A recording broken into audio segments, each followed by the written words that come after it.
Cord to the cloud. That's such an ominous voice, isn't it? It's like, whoa, right out of like 2001 or something. It's the Red Queen. Yeah, You're all going to be can't do recorded that. here. I can't let you do that, Dave. Right. Anyway, here we are. You guys know the score. You all failed? Yes. Ah, We want to see what they're going to do when their queen got wiped. So that's the thing. So we're like, okay, Yeah. so we're done then, right? And we become the new queen. we now dominate you. No, they fight to the death. They're fanatics, and they're just gonna keep pressing forward. Yeah, and so they're yelling and such, whatnot. And the three of them, they have you kind of cornered, Levi. So you have to make 3 dexterity checks. That's why I was asking if you have any AP left.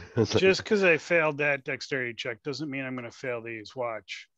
Here's the first success. Here's the clubs are swinging. Second success. And here's the third success. Clubs are swinging and cutting, and that's it. Wow, just like I'm like Babe Ruth, the Babe Ruth of Roll20. Babe Ruth. I call it and I do it. Pointing it over there, eh? Left center field. Right. Excellent. Levi is moving around, and wow. And feel free again to bring in your background or skill that you have developed in your background. Yeah, I'm doing the rope-a-dope with the grappling hook rope and just kind of leaning back and leaning forward. And I'm fighting the style of the drunken sailor. So the leader guy is coming running forward because he's seen that those 2 guys have been fighting and in trouble. And he's running down this trail, and you see him appear. He can get about this far, this round. He sees that they're dead or incapacitated, and he starts coming down these steps. And he pulls off his mask, Bob, and he's got, like their grotesque features. You see one of his eyes is kind of this running sore, basically. And he's got most of his lips are gone. You can see that not as many. His teeth are gone because you can see there's just a gaping mass in there running with drool. He's hugely grotesquely muscular in an upper body, and his legs are kind of twig-like.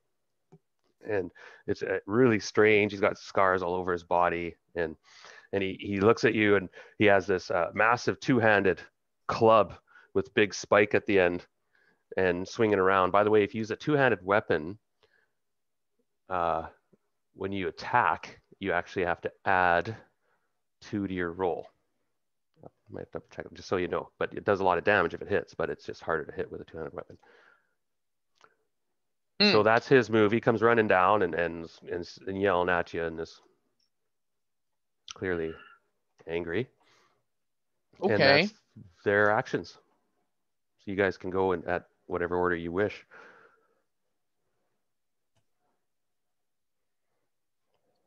If you want to go, Bob, you're actually over there too. Yeah, sure, I'll go.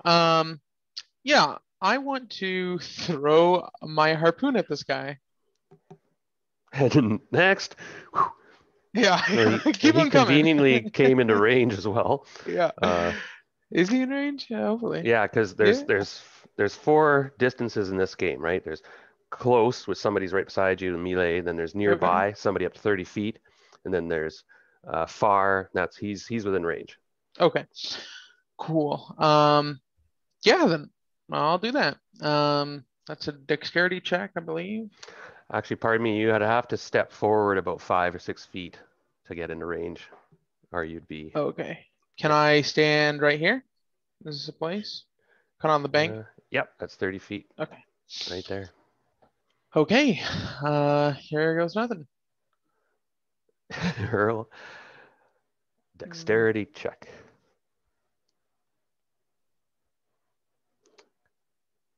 Success.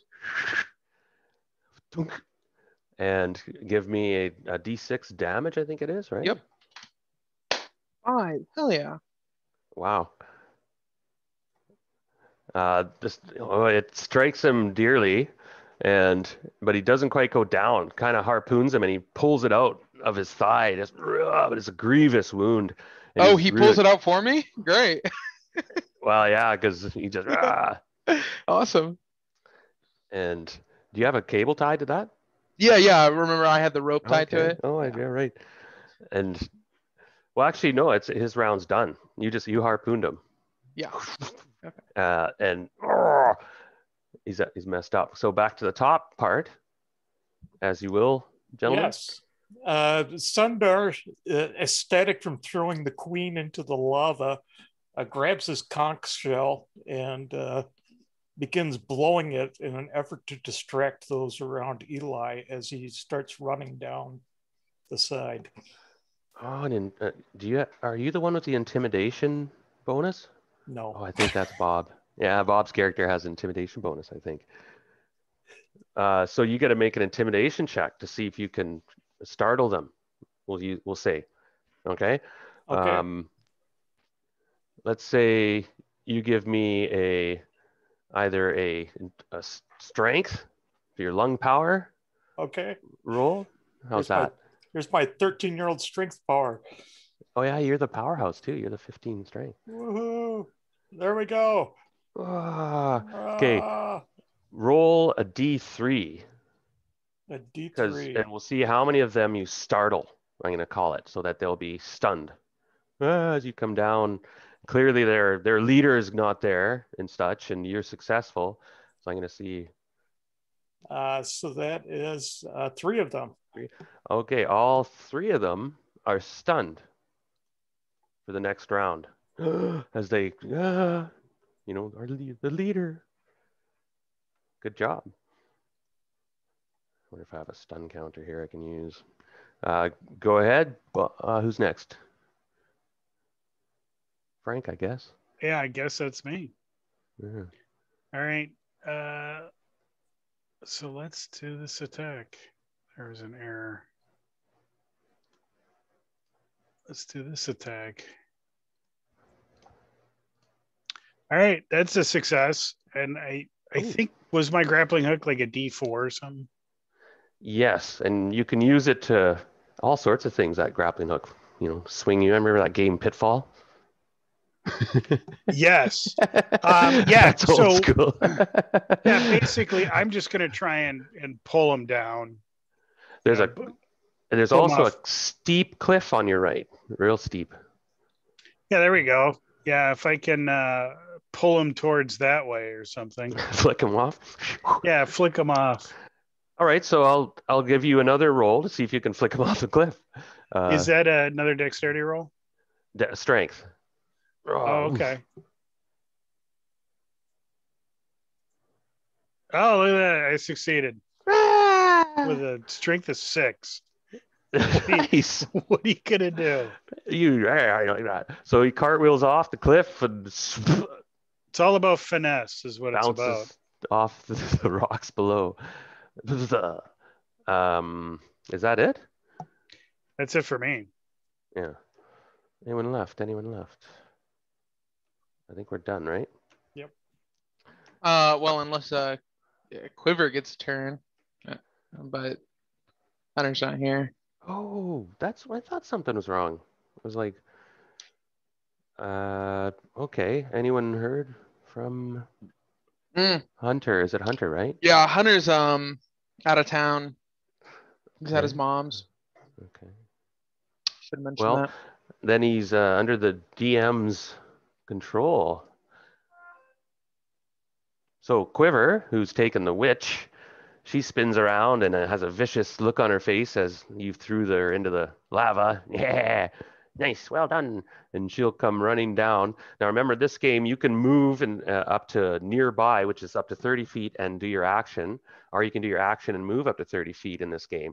So she could run up to this distance, and she sees that they're somewhat stunned, and she grins again at you. And let me have a quick look at Quiver. I don't think she has a missile weapon in particular. She doesn't want to throw a machete,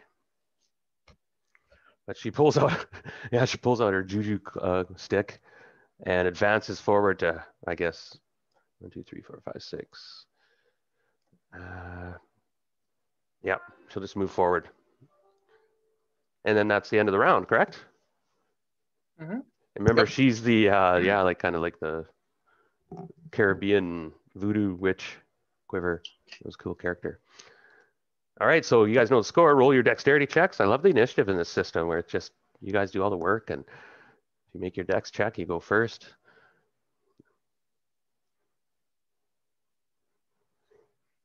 Nice. Needed that.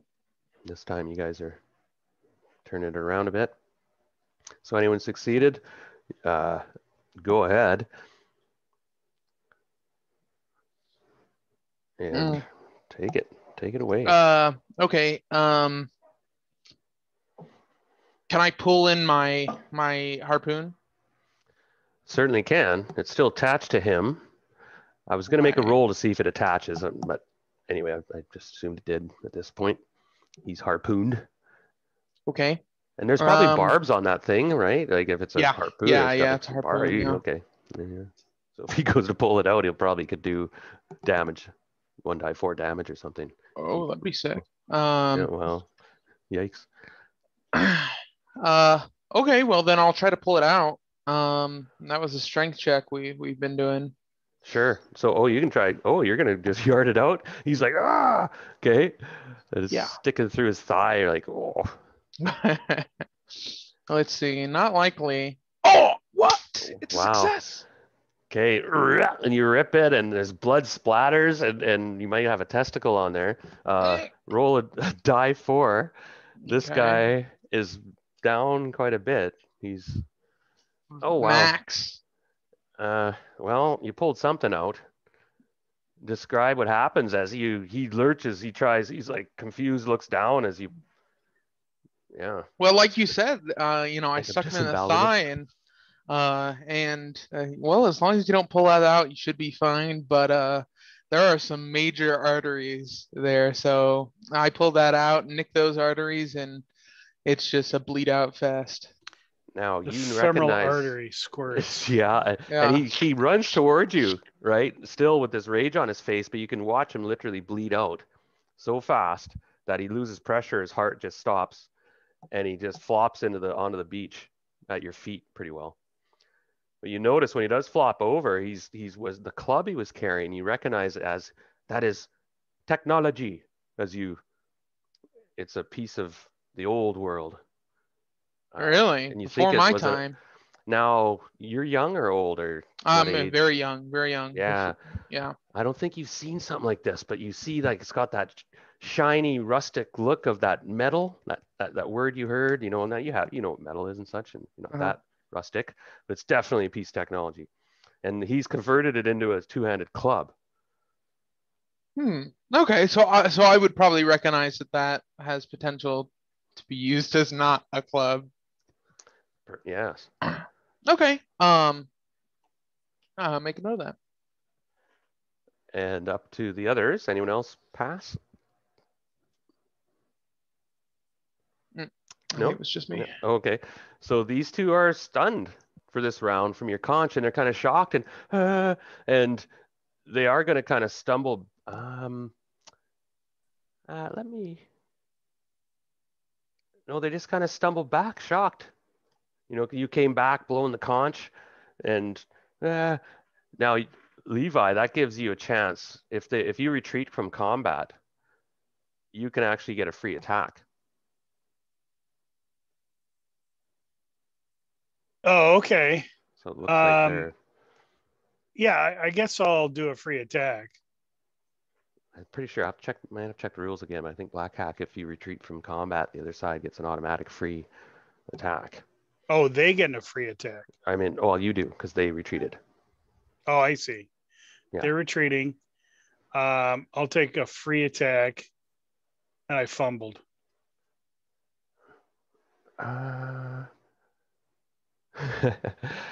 Now, in this situation, karma.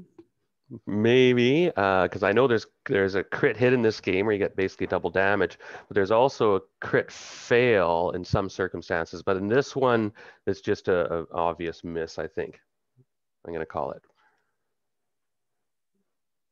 And Quiver, she runs forward and hits this guy in the head with a machete. Ooh. And she completely whiffs. And Sundar. Yep, Sundar's gonna come running down. 1, 2, 3, 4, That's 5, about all the 6. further I can get though. No, you could go 6 of these hexes. That's 6. they're 5 feet each. Okay. And I'll smack him with my stick. Yep.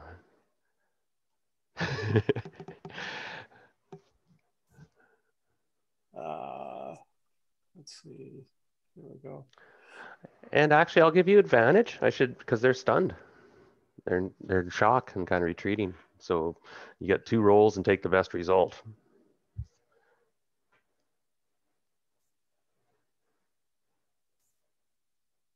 Yeah, I use my strength for that. Is that?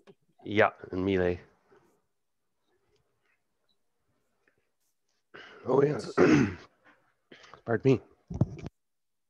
Oh yes, the young man gets in there and. Yeah, well, I think I'll take 10. Take 10. Good call. Now at first level, of course, you have 1 hit die damage you can deal out with your weapon. So you can do 1d6 damage to him. That's a big 6. Wow. And you definitely dummy him as you shatter the mask and cave in the side of his head, sending him to the, yeah, he's down. And that's the round. He's dead. Good work. And this last guy, he gives a scream. Oh, wait a minute. He was stunned this round. So it's a new round. Basically, he stunned this round. He retreated a bit.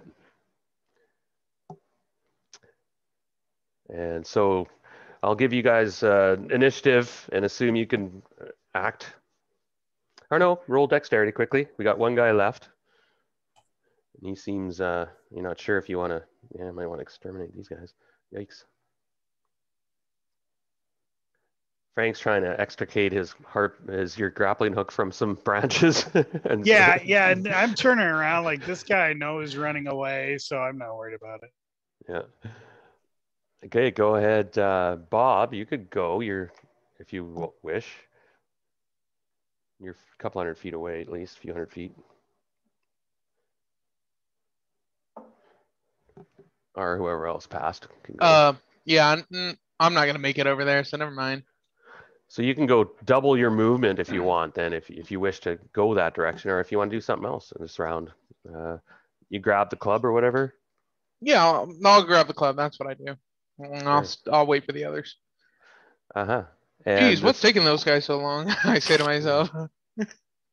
Oh well, this guy he screams and runs forward this round. He has an action, and I'm gonna roll a 3-sided there, Frank. Let's see, 1, 2, 3. Sundar's 1, Quivers 2, Levi's 3. Actually, I could roll as well if you want. Actually, that's a. Here, let me. I got it. So it is Levi. Frank, make a dexterity check as he runs forward and swings one of these clubs with these bits of obsidian in them. Oh, Levi. Dodging and weaving. Misses. So you guys can cut into this guy or It's do the what you will. rope-a-dope. The rope-a-dope. Yep. So, yeah. Butterfly bee thing. Go ahead, Sundar. Yeah, Sundar will come running up behind him and smack him. Yeah, and these degenerate, humans, evil humans, with their sharpened teeth. Ooh. That's a success. Indeed. Roll unless you're using a 2-handed weapon or something, yeah, roll 6-sided. 5. And he's quickly downed as thunder goes up and both of these are dropped, these guys. Crack, crack, smack, bang. And Levi's doing the old bob and weave. Did I do well, Uncle? Great job. Great work. Indeed. Well, your call now. The combat's over. Well done. you can see down the beach if you can see that Gills is okay. There's 3 bodies down there. See the pool of blood from here. Okay. And we see, I mean, at this point we see that these guys are pus filled. And the air is still real bad, right? Yeah. It's got a stink to it. And the vegetation is poor and it's basically all been afflicted. Is that basically what we're looking at? Yeah, that's indeed at this point. Now, there's stuff to salvage on this island. Yeah, so that's sort of what I'm interested in, I guess. Yeah, exactly. There's raw materials, you can tell. Plus they had some huts, some crude huts and things over here. They're not on the map, but there are some round crude huts made out of whatever debris and so on. And the tide's down right now, as I mentioned. It's quite low, but it's going to be coming up soon. Go ahead, guys. Yeah, your play. As you retrieve your harpoon, reel it back in. Yeah. Go ahead. Oh, okay. Yeah, I was just gonna say that. So I think we're probably all the same plan to increase the size of our vessel. We have these outriggers we could add to it, some different things. Mm-hmm. Yeah, Sundar will start going through all. So if you want, you spend a shift basically expanding your craft. You realize you have. We'll make a roll. Now, do you picture like perhaps even making like a cabin and stuff? Like you could. There's enough material here. If you spend some time and roll a couple of good dice, you could expand your craft exponentially. Probably at least twice as long. It's a houseboat. Yeah, half as wide. Like there's enough flotation devices here, like if you dismantle the outriggers and so on. Plus, you might be able to keep one of the outriggers intact as a secondary vessel. I'd like that. I'd like to do that. That's what I'm thinking as well. I'll let you guys use your imagination. We'll make a couple rolls because you're looking around. Gills, you did notice that there was potential along the bottom of this. These are sharp cliffs, right? Mm-hmm. Over here. There's some dark caves there, potentially, that the tide will eventually fill in. Well, then I'd like to check those out ASAP. So you wave to them. Oh yeah, I'd like to meet up with everyone else and see what's up. And sure. And you guys can search the huts, and then in the huts you could find some potential other artifacts and other things from the old world, perhaps tools or things like that. These people are, of course, very degenerate. They lived like by eating whatever they could stuff in their mouth, and whoever happened to come to this island drawn by the smoke, as you were, as it leaves a plume you can see from tens of miles away, right? You see now that these were trapping people or whoever came by and eating them. They didn't get far beyond, using anything meaningful or technology. There's nothing advanced here. They're pretty degenerate. And they were dying and sick and stuff too.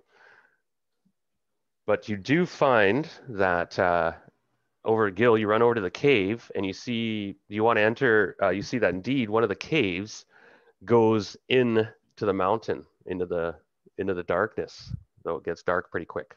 Mm-hmm. After it goes around a bit of a corner, and the bottom is sandy, like it just, the cave right now is at beach level right here. Mm-hmm. Hey, well, I have that flashlight. I'll turn that on. All right. So when you use flashlight, remember was it a D6 or D8 I told you for usage? Oh, shoot. I think it was a D1000. Yeah, just keep rolling. Remember the D dice, when you roll that one, and if you roll 1 or 2, you go down on the D dice scale. until D4. If you roll 1 or 2, then it's exterminated, whatever you're using. Right. So we'll I think go it was a D6. D6, I think it was. Usually default is kind of, yeah, you're right. So Okay. you click. Let me roll that.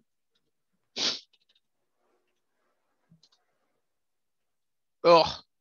No, that's good. Because Oh, if you okay. rolled a 1 or 2, you go down to a die 4. So the flashlight seems pretty strong, and you're like, okay, this thing's working good. Excellent. Yeah. All right. So you head into the tunnel. You go around the corner, and there's like, it's getting right. It's pretty steamy and smelly, and there's like a lot of this dense kind of harsh smelling sulfuric steam in the air, very strong. You're coughing a little bit, your eyes stinging, and as you look around. In the back, though, you see there are about, appears to be about 4 bodies, and they're wrapped up for some reason, like almost ceremonially, in weird kind of fibers and whatever kind of knickknacks and plastics and such like that. It's very odd. Yeah, it is very odd. Okay. Does it look like there's anything here besides the bodies? Like anything possibly of use? Give me a spot check. In this case, would be an intelligence roll. Okay. As you. Nope. Okay. Now I'll pause there for a minute, Bob, and I'll go to the others. Now there's not much on this island proper here. But on this one, there were some huts and such like that you guys could investigate. And you saw Gil go into this cave with a light. Anybody want to do anything else, or? Yeah, I think we're going to investigate the huts, and I'm thinking, to the extent we can dismantle them for wood or something, I think we would do that even. Okay. Gil, I'll get you to give me a, I'm sorry guys, Gil, just give me a quick, what would it be? A dexterity check. As you're like,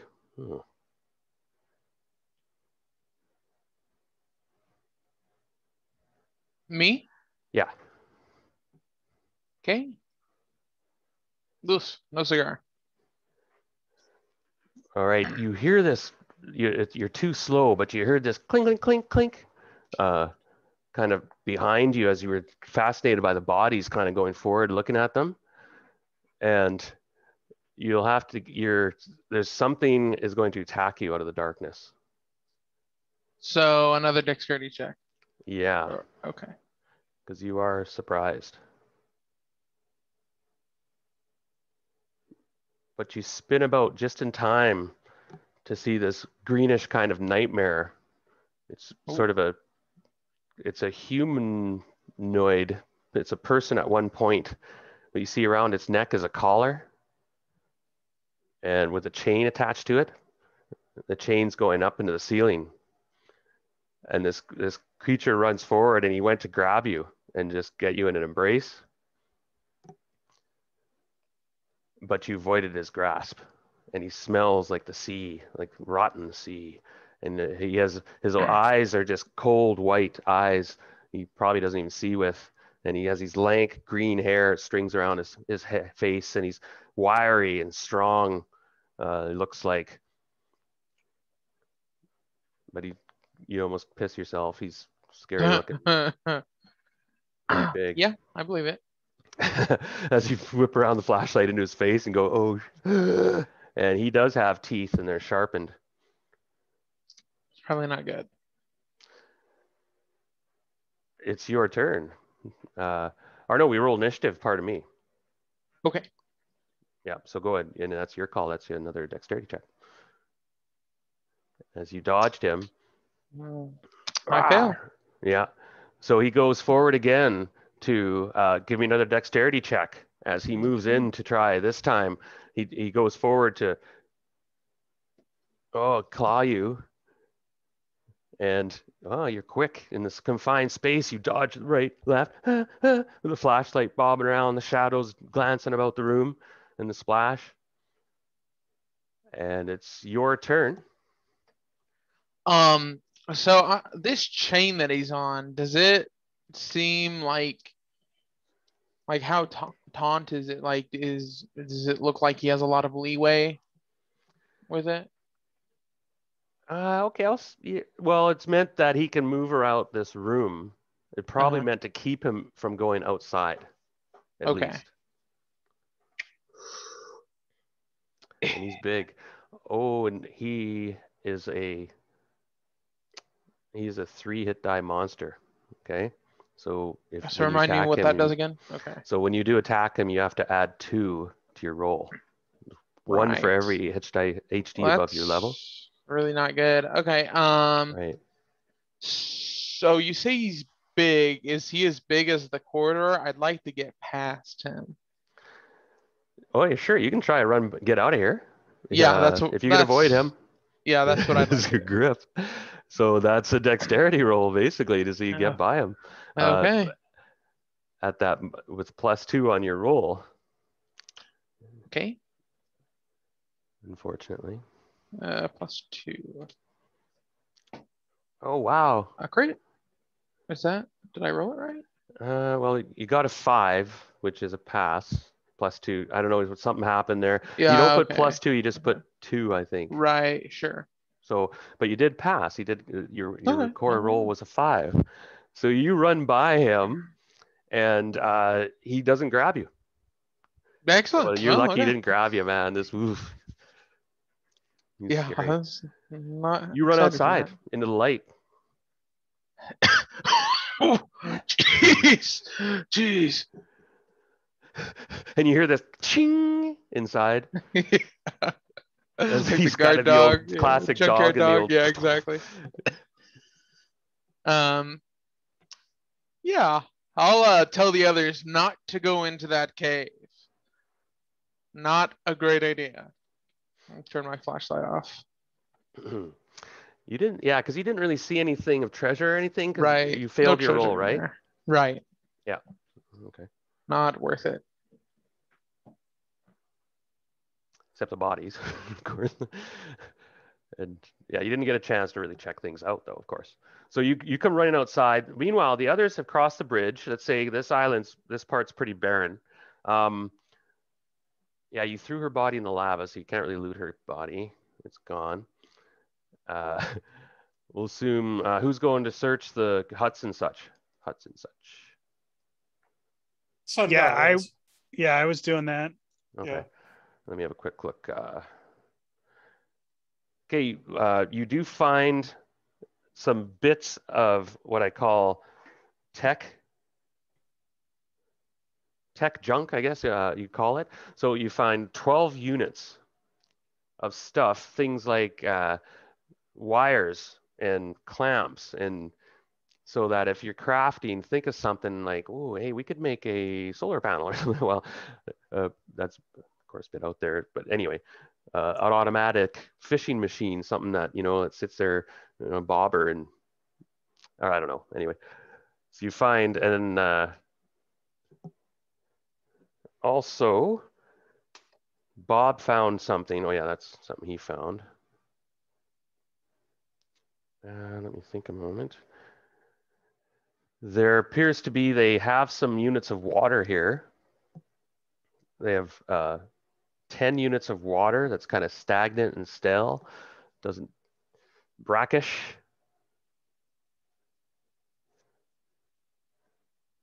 Was that in like a container that they were likely drinking out of, or? Yeah. Okay. Yeah, you check it out and sniff it and such. Of course, they were covered in pustules and sores. Yeah, that's what I mean. So, not the most discriminating, probably. Yes, and you do find some cringeworthy strips, of course, drying meats and such that really send shivers down your spine. Hella sus. Yeah, and it's like there's a shutter. This looks like a finger. Yeah. There's not like a little mini goat population, is there? Pygmy goats. It's too bad. But there is a lot of raw materials. So like I said, if you want, you can expand your craft, and it looks like you're safe for the moment. And you already feel it a bit, and you can taste this island. Your eyes are stinging. You don't want to stay here too long and start losing hair. That would take a while, of course, but it would poison you. But we feel like we could safely stay here long enough to expand our raft. Sure. Yeah, a couple days. You all got at her and started just salvage whatever you can. You're all hauling stuff down there, and let me know particularly if you want to add certain things. Like what style you want to go for. You want to do like a larger catamaran and get 2 sails going, increasing your speed. You have enough material. I mean, not to quibble, but I'll show you. Okay, so I'll expand your craft. Actually, let's just do that a minute. Yeah, I mean, I think that's what the plan was. Well, oops, pardon me. Significantly bigger though. I'm going to make it longer. Actually, is what I was going to do.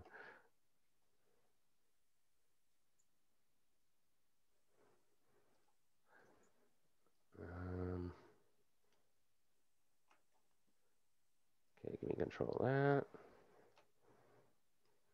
Cats should be smaller. Let's have a look at that. So that's getting pretty big.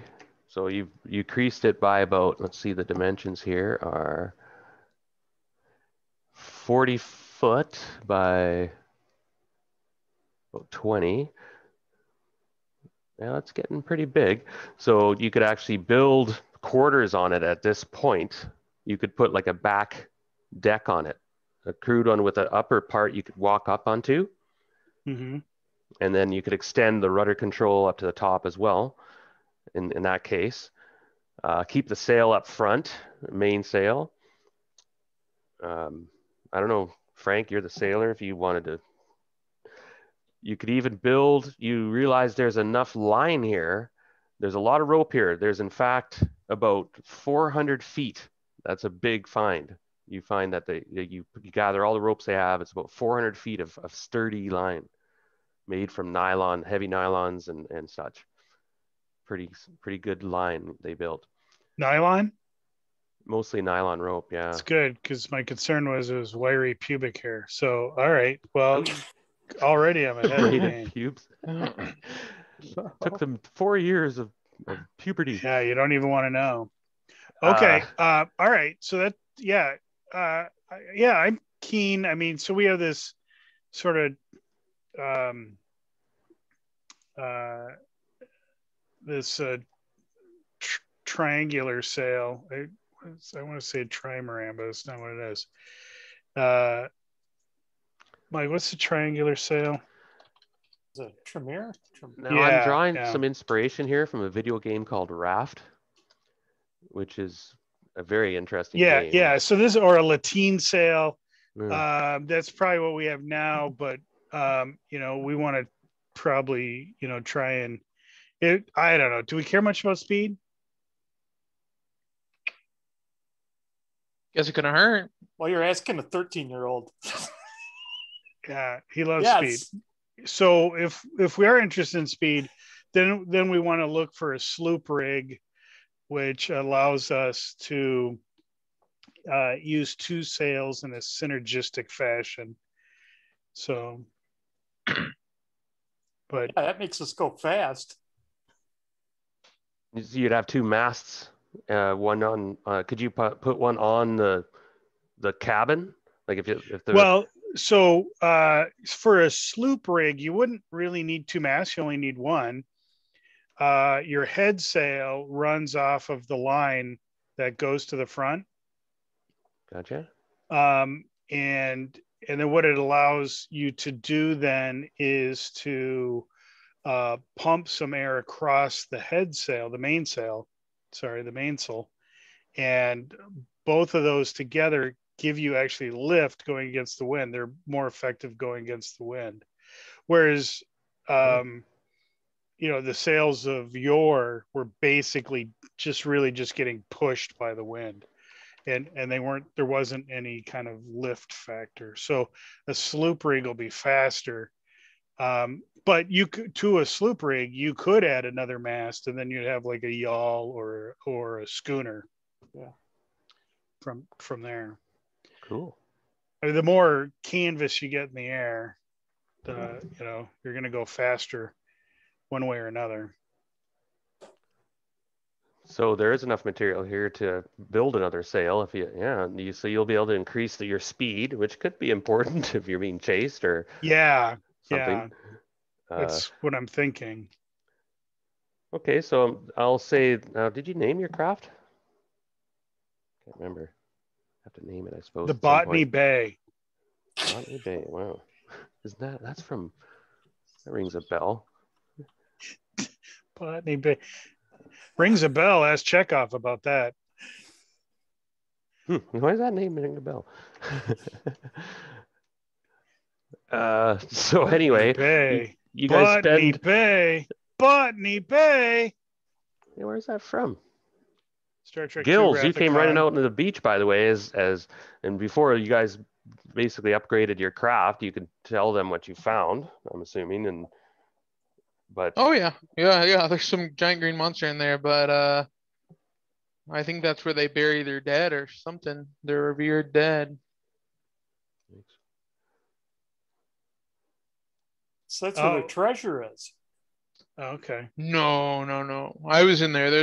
There's no treasure in there unless you count dead bodies as treasure. Not ordinarily. Yeah, not ordinarily. Maybe if they were fresh, we could get some grub out of them, but. Oh, I forgot. Yeah, I forgot. Gills is meat agnostic. Okay. All right.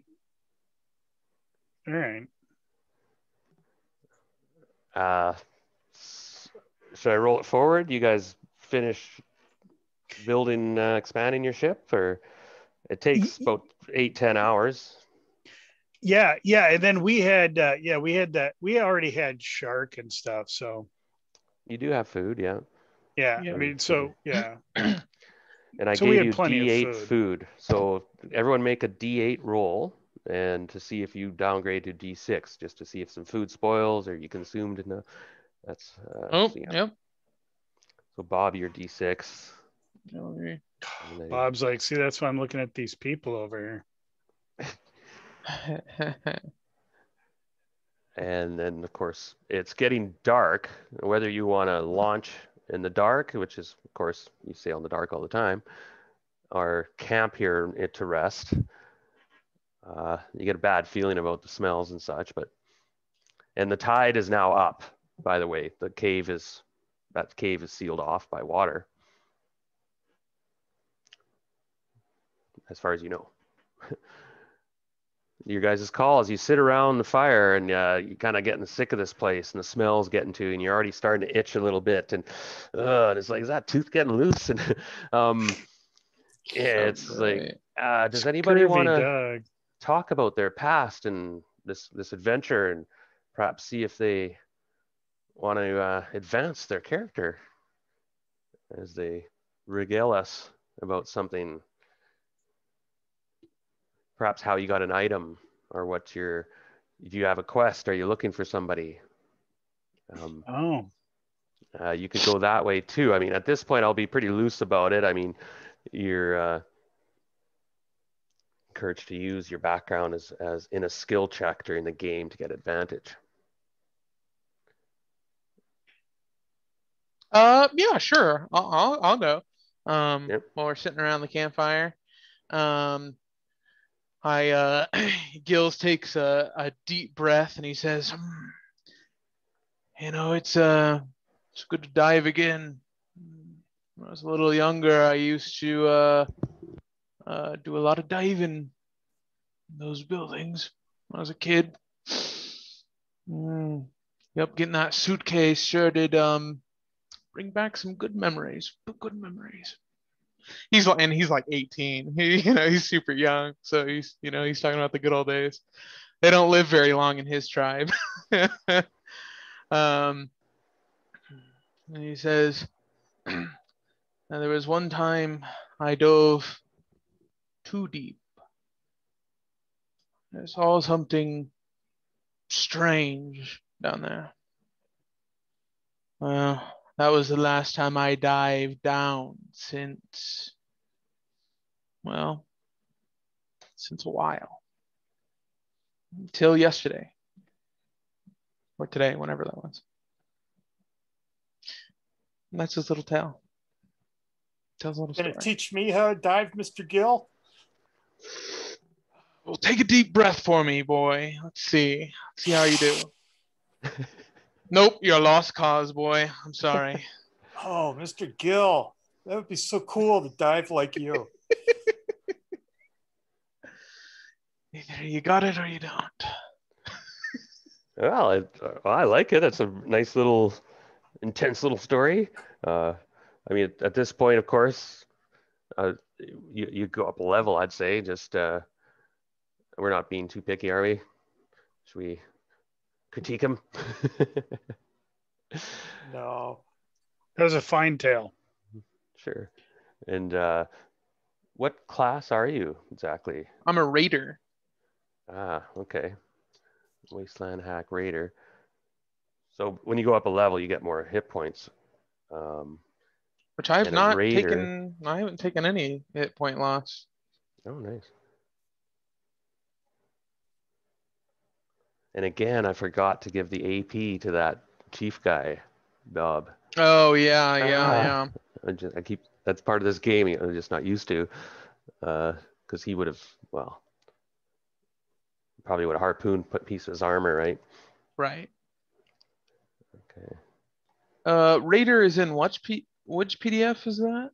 I'm just giving a quick look here a minute. It's in the Wasteland Hack. Oh, okay. Wasteland Hack. So yeah, your X-Raider your hit die type is D6.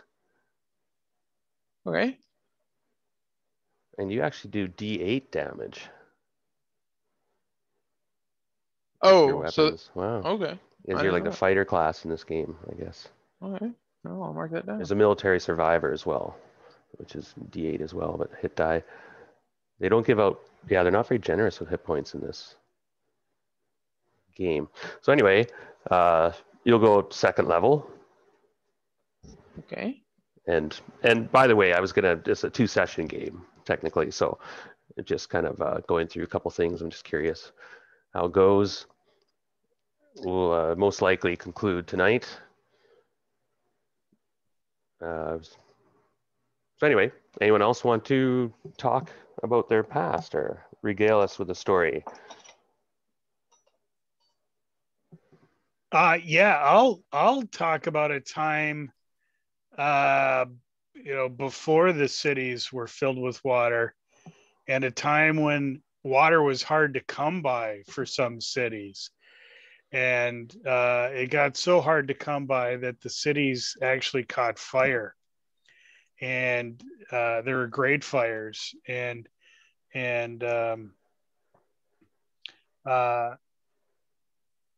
times of great drought. And imagine, water being hard to find at all. And that was all before. And believe it or not, it's those things, that lack of water and the fires that set upon the cities and the surrounding areas, that caused the floods that came, that took everything. Ooh. Well, I call bullshit. Well, what do you mean? There were volcanoes like this everywhere? Not volcanoes, though they were part of it. But that wasn't the worst part. It was that everything dried up. All the water dried up, and it got locked up in the north and in the south. No. And the water went away for many of the cities. People left the cities. People weren't able to stay there because there's no water, only for that water to return with a vengeance. Quiver knows what I'm talking about. Yeah, Bob I thinks just you're nod nuts. knowingly. Yeah, he's shaking his head. It was like bullshit. Whatever. I think it's a she, but. And Quiver is sort of be older woman, but she nodded her head somewhat, even as the two younger ones were just shaking their head as the boomers were going on about, yeah, right, no water. Okay, boomer.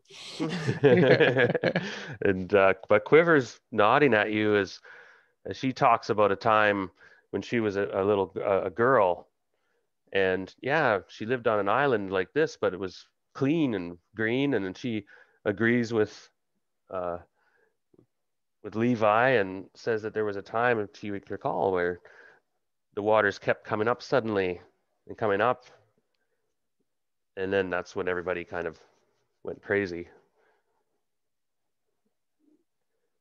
And you know the rest of that story. I won't go into too many details or whatever. But we can say now, actually, Michael, you actually, if you want, you could bring up something about what you've done or witnessed or. Yeah, Uncle, do you remember when that time? No, you don't. Do you remember that time when No, I don't remember that either. When we went for that walk in that one place. Do you remember? I'll never forget. I didn't forget that either. But I remember when we went, there was that floating place where it was like a big town that we were floating by. And do you remember that? And that's when I got my conch shell. And you said that I could have it and I could never lose it. And if I ever got lost, I could call you and make sure that I wouldn't. I could always find you if I ever got lost. I could just blow my conch shell and you would find me. And that was at that floating town. Do you remember that? And do you remember blowing the conch shell? No. Yeah, I don't either. I remember blowing it now. I thought that was pretty cool. That worked great, didn't it? It did. It kind of scared him.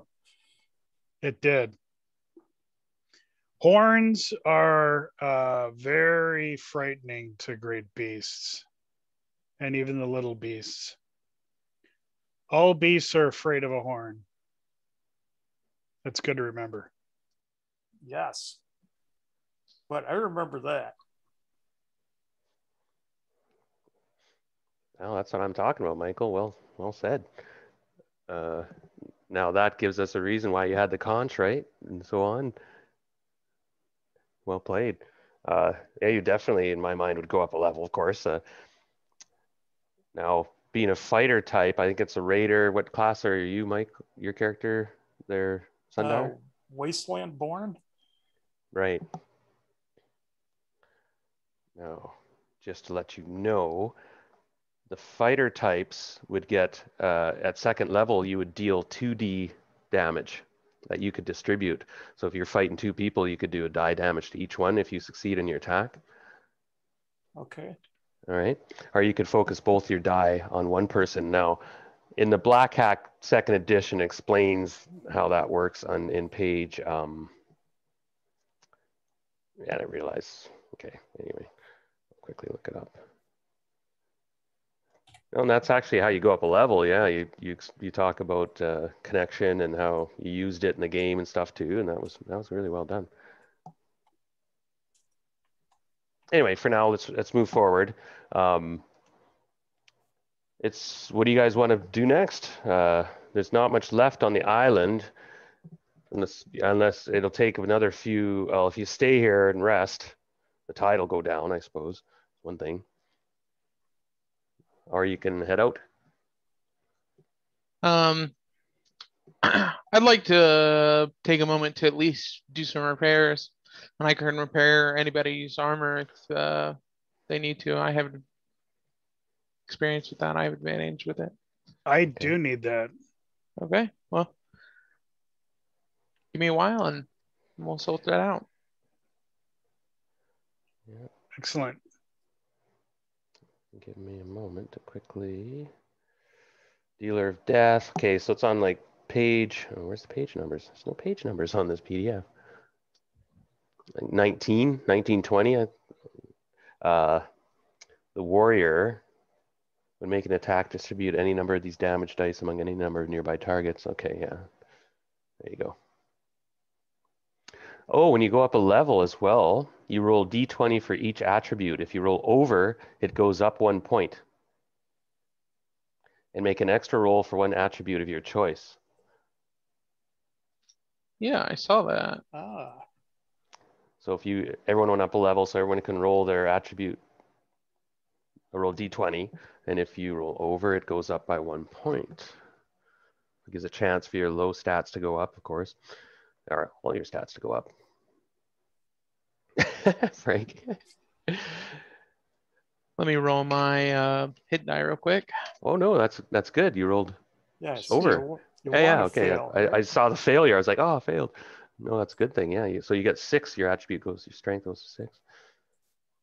Oh, you're kidding me! My strength. That's the one thing I wanted. That's funny. Wow. And you get to roll twice for your stat of your choice. Remember? Oh, okay. Well, I'll roll twice your strength.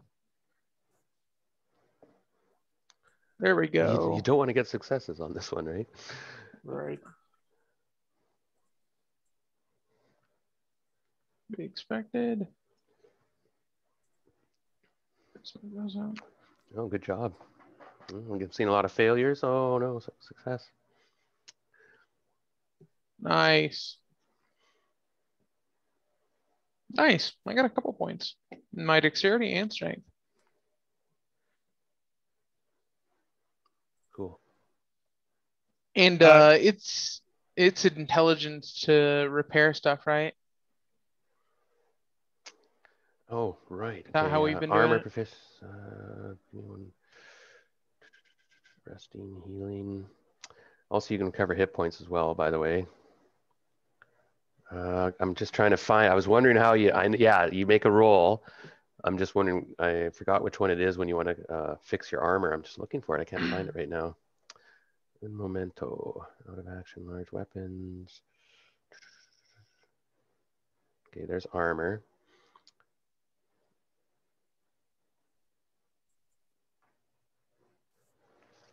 Darn it, I can't find it. Each piece of armor.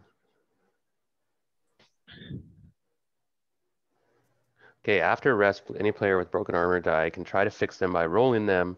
If they roll above the armor's AV, the die is no longer broken.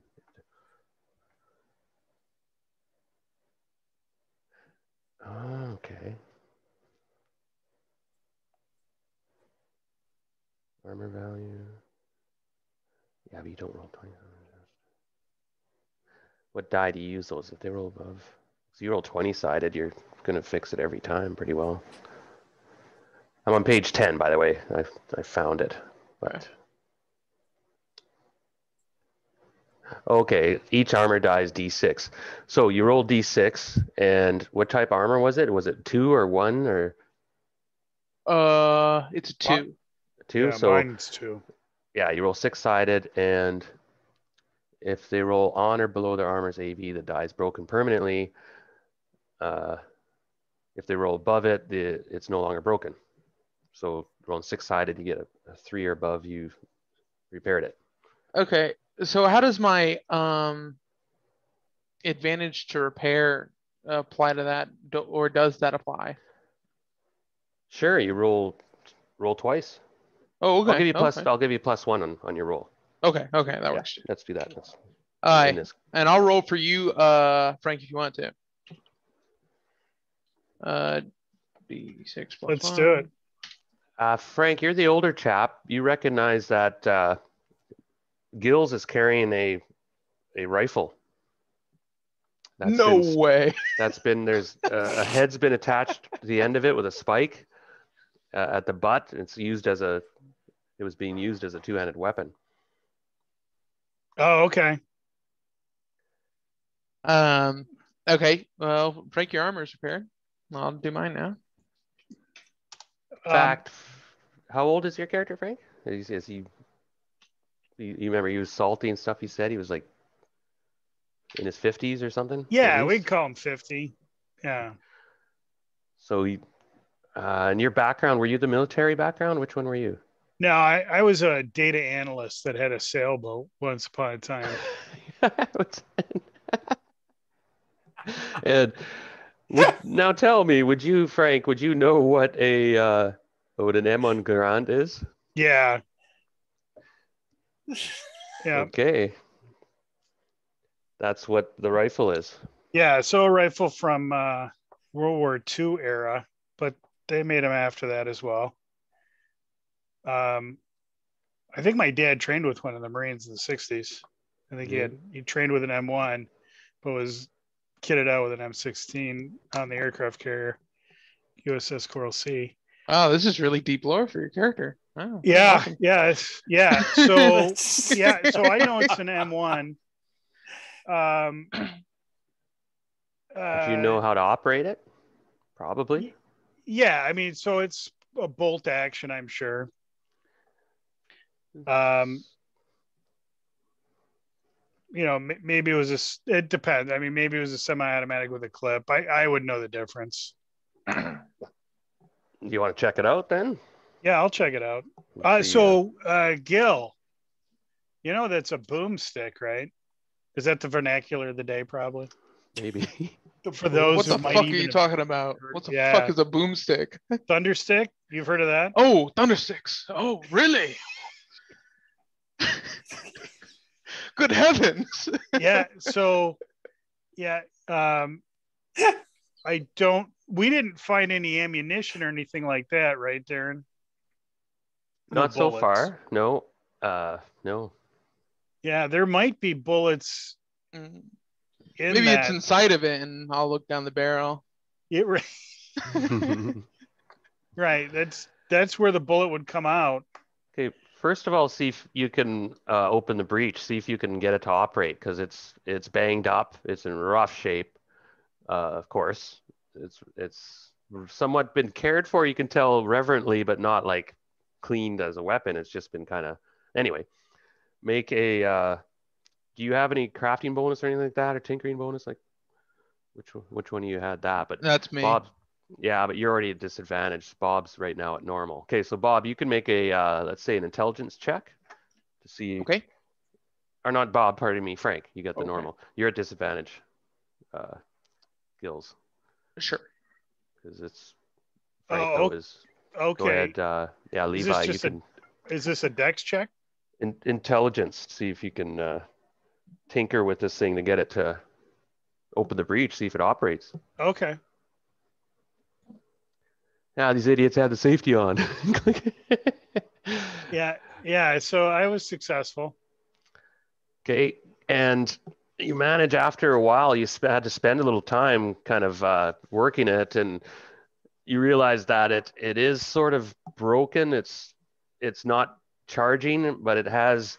As you open it, a round comes out, and you realize if you want to give me a D10 to see how many actually rounds were in this thing, as you manage to open it up, and all of a sudden everyone steps back, kind of as you, and these brass things kind of pop out, a total of 5. Mm-hmm. And the rifle itself may be able to operate. At this point, I would give it basically a D6 every time you use it until you can. Well, it's just in rough shape. That's all. But it seems it should operate. And then you pull the pin and tink, it actually goes. Good old M1 Grant. Yeah. yeah. So yeah, I'll let Gil know how this works. What the principle is. It does, we have no idea. The sites probably are not accurate, but I'll give them an idea of how the sites are supposed to work. You want to fire around? No, I don't know. That's a good point. So these were meant to be cleaned. And this one should probably be cleaned before it's fired. Yeah, and I kind of jumped the gun a bit. I assume that you worked it and no pun intended, trying to get it going. Yeah. You'd spent some time kind of cleaning out stuff and getting, the mechanism free. Oh, okay. So I did sort of clean it out a little bit then. Yeah, I jumped the gun a bit. Actually, I should have let you expand on that as you just did properly. Okay. And yeah, so into the wee night, you finally, I got it. And you do it real quick and rapid. 5 rounds come out, and you look in and you clean it some more, and it's in rough shape, you realize. But it could work. It should work. You're explaining it to him. Right. And, quick, also, honestly, to not be the one who fires it. So, yeah, this will probably work. So, yeah, you got yourself quite a find here, Gil. Okay. So this is the end that you point towards the enemy. And if you can see him, you can shoot him. No kidding.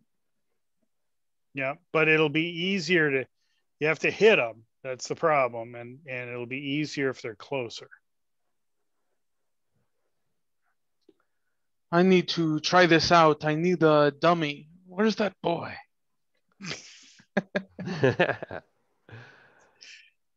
Right here, Mr. Gil. Run. Go long. Good 10 hours gone by. It's now getting evening, we'll say. It's about 7 o'clock in the evening. You got a couple hours of light left. The tide is now up fully and is peaking out, possibly, who knows, whatever. And you guys have finished working all day on the raft, going crazy, expanded it, and you built a little kind of shed on the back to act as a cabin where you can take turns sleeping in and storing stuff. And it's pretty sturdy because the winds and the storms can get nasty, but we'll see how it holds up. But you've used a lot of the materials here, all you could find to lash everything down strong.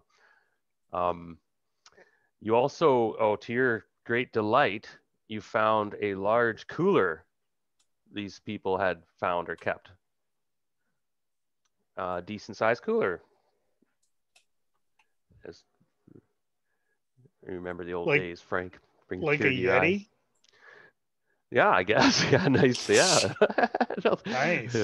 Nice. And that'll preserve food. That'll increase your food dye potentially, right? Really? If you have a good storage for it. Oh, we've been using these things as toilets where I come from. What a missed this opportunity. One's full. Throw it out. Yeah, right.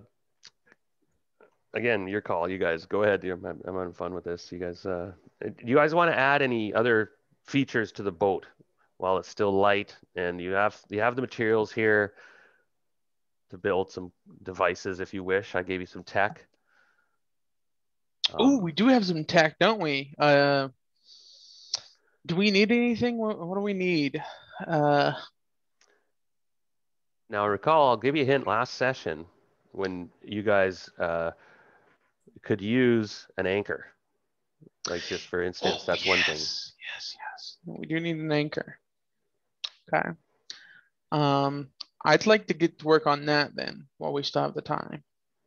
You do have cable, a rope, strong rope that would work. We got chains in that cave.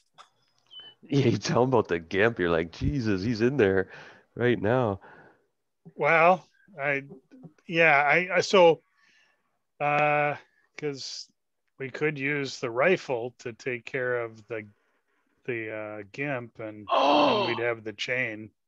And then I'd get to test out my gun. That might be your stooge target right there. What an excellent idea. Then maybe we should just sleep here and try again in the morning.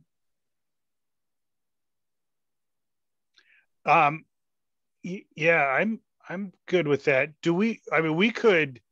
We can tie up to one of the pilings and maybe get away from the island a little bit. Well, I think we could also use the anchor that I'm making.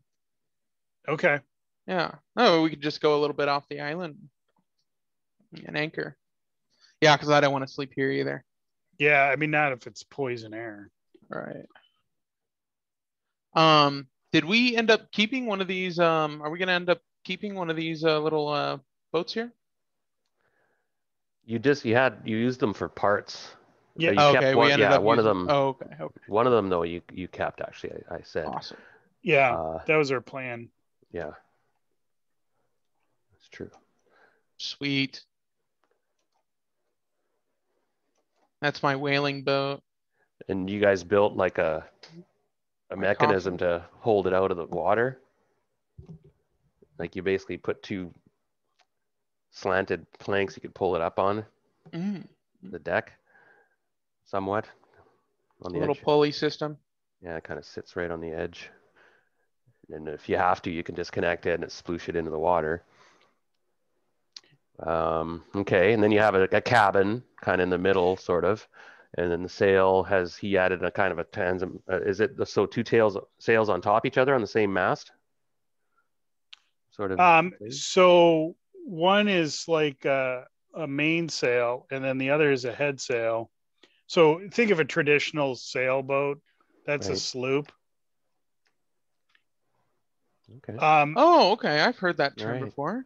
Yes. Also, I was sort of thinking that maybe, or we keep with our Tremere design. I kind of don't have a preference exactly, but I'm wondering if the outrigger for better balance maybe is lowered off the back, off the aft.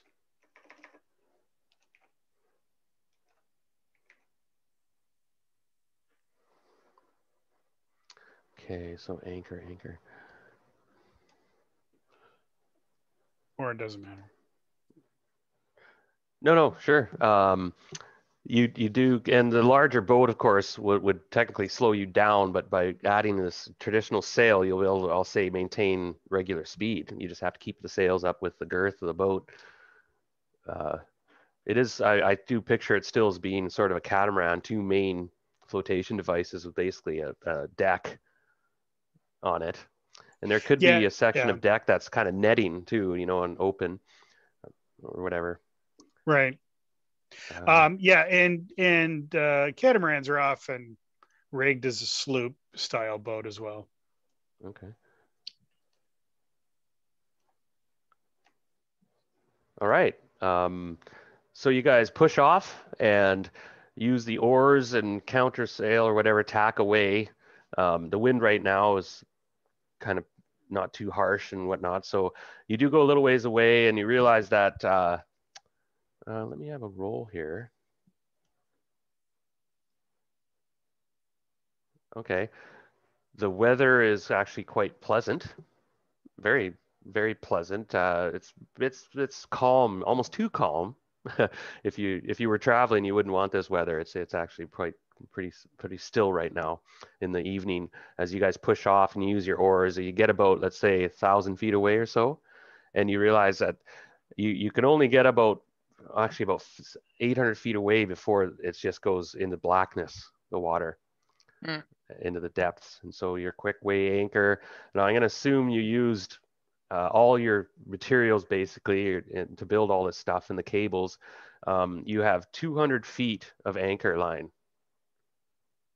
All right, so at this point, you estimate it's 200 feet, and then all of a sudden it drops off into the blackness. Like there's a bit of a shelf, and then gone.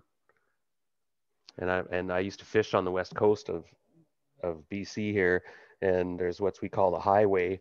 If you like motor at like 40 knots west, it'll be like 200 feet deep for miles and miles and miles, and then all of a sudden you'll hit this shelf where it goes down like miles deep. It's incredible. And the salmon come down that. It's called the highway, and then they peel off and go up the rivers. And so we zipped out there. A shelf off of the continent. Yeah, huge. Yeah, and it goes continental down shelf. Boom, blackness, man. That's deep ocean. It's the real deal. And we'd zip out there, and then you'd see a row of buoys that would indicate like, okay, here you go. That's the real ocean now. And that's where the halibut were. But anyway, just to let you know, it's interesting when you see that blackness, and then all of a sudden your blippers on the radar on your fishing boat, all of a sudden it's like it just goes gone. It's like it can't even read how deep it is. It's like, oh wow. And you look on the charts, it's like, holy crap! It's like what, over a mile deep here? My depth finder doesn't read past like past 100 or something. I mean, because you're not in danger of running aground. Well, we had one that went down to 700 feet or something like that. Yeah. But after that, it got sketchy, and then, but anyway, it's neat. It's interesting when you see the deep blue. It kind of gives us goosebumps. So anyway, you guys get to that edge, yeah, and you anchor, and the weather's very cooperative in the evening, and so nothing goes wrong in that regard. I make rolls basically 3 times a day, see random encounters and such, but I've been rolling, and things are pretty quiet in the evening as you settle in. And in the dawn, though, when you do get up, you see shark fins circling the craft in the light. And you just, the tide should be down now, though. I'm getting down far enough. Might be still a little bit water, but you see the island still as plume of smoke is gently tailing off to the northwest, as the wind had been predominantly in this region. And it's morning. You guys make a D8 roll for your food, a D6 for whoever failed their other roll. Yeah. If you get a 2 or 1 or 2, you go to a lesser die. And is my water machine pretty much keeping us supplied? Yes, actually the water machine has given you each 1 unit of water, and is doing its job quite well. Yep. So excellent.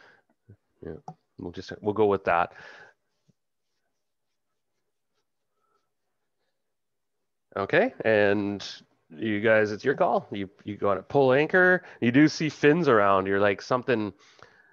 You maybe giving off some smell or something, or there was some blood on the boat from the combat before or something, or whatever. Sharks. Yeah, I mean, we could just get some fresh shark right here. We could fish for a shark. Yeah, we could. Our boat's a lot bigger now. Yeah, we could use our grappling hook and harpoon in tandem. Yeah, exactly. That's what I'm thinking.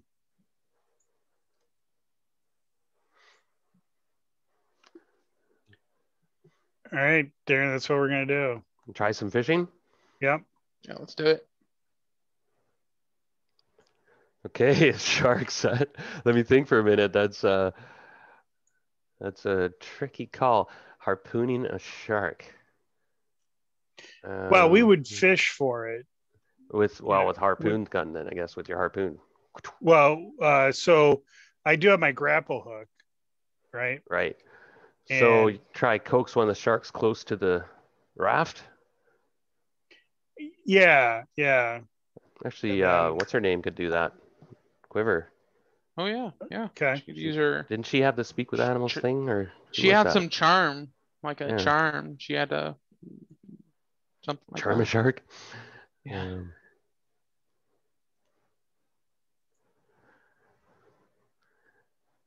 Right.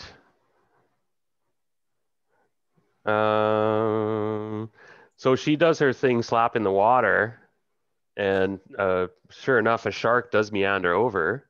She succeeds in coaxing one and talking, and so you can throw your harpoon if you want. I think okay, sharks? yeah, the harpoon, he has the line to it, right? Yep. Okay. So do you want to chuck your harpoon? A shark comes in pretty close. Yeah. Hell yeah. Okay. Let me it's a big one. Great. 18 footer. Well, you see how you realize how big this son of a gun is, and it's coming in fast, and you see her, she's backing up, and she goes, oh shit, she's saying, and it's surging towards the boat, suddenly powerful, and you realize, and you're holding your harpoon. So let's roll initiative. Okay. I didn't realize how big this shark is. Success. All right, so you see the shark is actually attacking either the raft or jumping up on the deck, or it's going to surge up. But you can act first. You're like, oh. So, yeah, I also made my dex check as well for initiative. So, because the other thing I'm going to do is grapple, use the grappling hook and try and tag the tail. Ooh. So, which was the plan last time as well, but. Right. Now that's a difficult maneuver. That's fine. Yeah. Is it a +2? Yeah. We'll go with that. That's a. Okay, normal, and then modifier 2. And then that dexterity check. Oh, I fumbled. Oh. Okay. Call me Ishmael. Yeah. And you completely whiffed, and your barb kind of goes in. Yeah, goes in the water and stuff, and it's kind of out there. It would take you, to retrieve it. You realize you're going to have to spend an action to retrieve it if you want to get it back quickly. Anyone else? Oh, you all succeeded. Okay, go ahead. Yeah, I'll go. I'll try throwing my harpoon at it. Okay. At you. And you realize this thing's huge. Success. Oh, nice. Give me 1 second. I don't think. Pardon me. I'm just checking if it has AP at all. Some large animals like this do.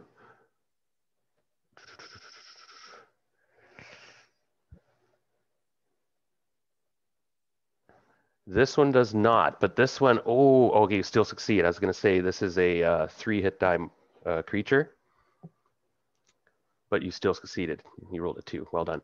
So you hit it, roll damage. Okay, and that's a D8 these days. Yeah, D8, that's right. And a 2. Okay, unfortunately, it doesn't really. The initial damage isn't that keen. Now, give me this time I'll get a dexterity check, Bob, to see if you harpooned him. Oh, okay, sure. You actually. No, I got my attribute. Okay, so it shakes free. It doesn't get lodged in securely. Damn. Yeah. And 2 damage, it seems to just shrug that off. Like a little nick of blood splashes off of its side. Now, give me a moment. Michael, you can go ahead. Actually, I'm checking out Quiver's options real quickly. I don't have anything to do long distance wise, so. Okay. I'm just standing there with my war club waiting for them to get it on deck. as soon as she realized how big the shark was and how enraged it was, she backpedaled, pulling out that little bundle of wax she carries, that kind of black wax, and she quickly, her hands move in that amazing quickness that you noticed, and you can see the form she's making of a shark as she's molding her hands quickly, and she's going to cast you recognize as she grabs the end of the shark and she takes this pin out of her hair and she sticks it through the side of the shark and muttering those weird Creole tongue of her ancient mother tongue, and she's going to use her minor hex. Now she's second level now, so I'm going to say that it does die 6 damage, but let's roll and see if it succeeds first of all. And it does. And the shark quickly, it twitches as it's looking at her as she looks at it. It has to kind of see the thing as she stabs it and doing some damage. We're not rolling. Oh, well, that's pretty good. So you've done 6 so far. So she's done. And Sundar, you said you were just waiting. Okay. Get it on deck. Got it. Keep up the good work. The shark surges out of the water and lunges at, I'll roll the die. It's 1 is Leviticus, 2 is going to be Bob Gills, and 3 is going to be Quiver. Oops. 1. Okay, it's Leviticus. The shark flies out of the water. Make a dexterity check if you could for me.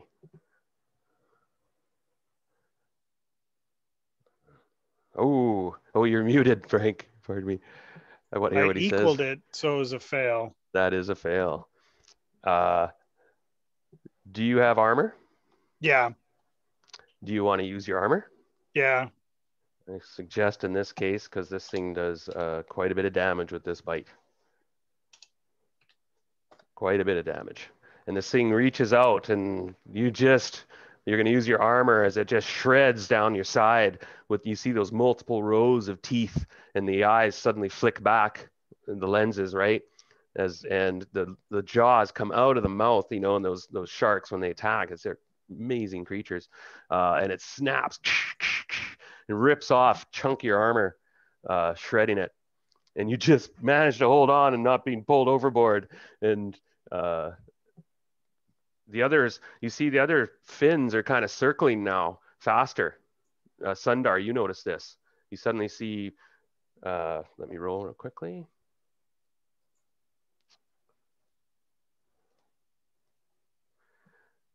Four fins that are sort of circling, but you notice right away this noise and such, and this big shark thrashing, they twitch and stuff. You notice they're agitated. You guys know, you observe things like that, Sundar. You grew up on the sea, and you're like, oh shit. Anyone else act? Now, did you guys pull up the anchor? No, you guys hadn't, right? You were fishing, right? So the anchor's still down. Right. And the anchor's at about 160 feet, 170 feet, we'll say. It'll take you probably, you can maybe pull up 100 feet around if 2 of you are working the anchor. Just let you know how that mechanical work. If you have to bug out of somewhere and get the anchor up, every 100 feet is like a round to get up. So anyway, back to our deck, and the shark bounced and it slams onto the deck, and then it slides off and splashes backward, subtly, and it's thrashing around a bit, and the whole raft sort of lurches a bit, not too crazy. You guys managed to keep your footing a bit. So next round. Okay, let me roll. Yeah, it's like, nice. You guys pissed off a herd of sharks. Yep, I got it. I was like, we harpoon the shark. I'm like, okay. We can harpoon a shark. Yeah. People harpooned whales. Yeah, that's true. Wear them out, right? That's it. He can't go down with that many barrels on him. Well, yeah, exactly. And of course, the harpoon you're using is not like yeah, it's combat. Well, it's still a harpoon, I guess. Anyway. Oh yeah, because that's what we do. Yeah. We hunt sure. dolphins and shit. Porpoises. Your guys' call. So Quiver is like, oh, Jesus. So is he like this shark, this big one that we're fighting? Is he like up on the boat still? No, he rolled back after his bite and is just right there. No, actually, he would still be on the deck. Half on the deck, snapping, trying to eat Leviticus. Okay. Well, at least I have to get my shark. that adds Sundar to the fight. Okay. Well, I want to stab at him then with my harpoon. Sure. Hammerheads are cool, eh? Should I make it a hammerhead? And that would be a strength, right? Yeah. Oh yeah. Melee. Geez. Let's see. And a fumble. Wow. I'll have to get back on that fumble. I'm not like in this game. The fumbles are. I know there's critical success, but there's also yeah, that's if it's attacking you. That's right. If you fumbled on a dex when they attack you, you would take double damage. Oh. Yeah, that's how it works. Okay. So in this case, you just messed up big. Made a fool of myself. Yes. Perhaps. Yeah. Fair enough. Anyone else want to go? You guys. Yeah. Yeah, and I'll tell you, this is where the shark messed up big going after me, because it makes it easier for me to use my grappling hook to get him in his gills. Ooh. Wow. What was that? Pardon me. No, I was just rolling for Quiver's initiative. Oh. Oh, okay. Pardon me. Yeah. So all of us got really disappointed. Yeah, I know. I'm like, oh, all at once. So go ahead, see if you can gill him. Yeah, now that you jinx my roll. All right, so because he already attacked me, Darren, do I get any kind of bonus or anything? Is there an advantage on that, or because he already? Pardon me, if he tried to attack me. That was last round. Easier to get to. No, actually, I was almost going to give you disadvantage for a marked attack, but he was close there, so I said no, go for it. All right, normal, so we'll call it even. Yeah. Sounds about. Yes. Oh yeah, you got him. High. Nice. That's your strength? Nice. So. Oh, is that strength? I was using dex because it was a grappling hook. You're throwing it. Yeah. Okay, yeah, if you're throwing it, dex is correct. And that's your grappling hook in his gills. Yeah. Okay, so roll your damage.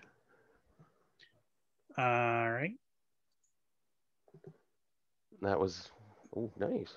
Jeez. Yeah, and then the idea is that I would cleat him, and so trap him on the boat. So he can't back off now. He's stuck on there. Wow. Okay, I will ask for a roll to see if you can pull that off because he's a big shark thrashing around. Well, just to cleat the rope though.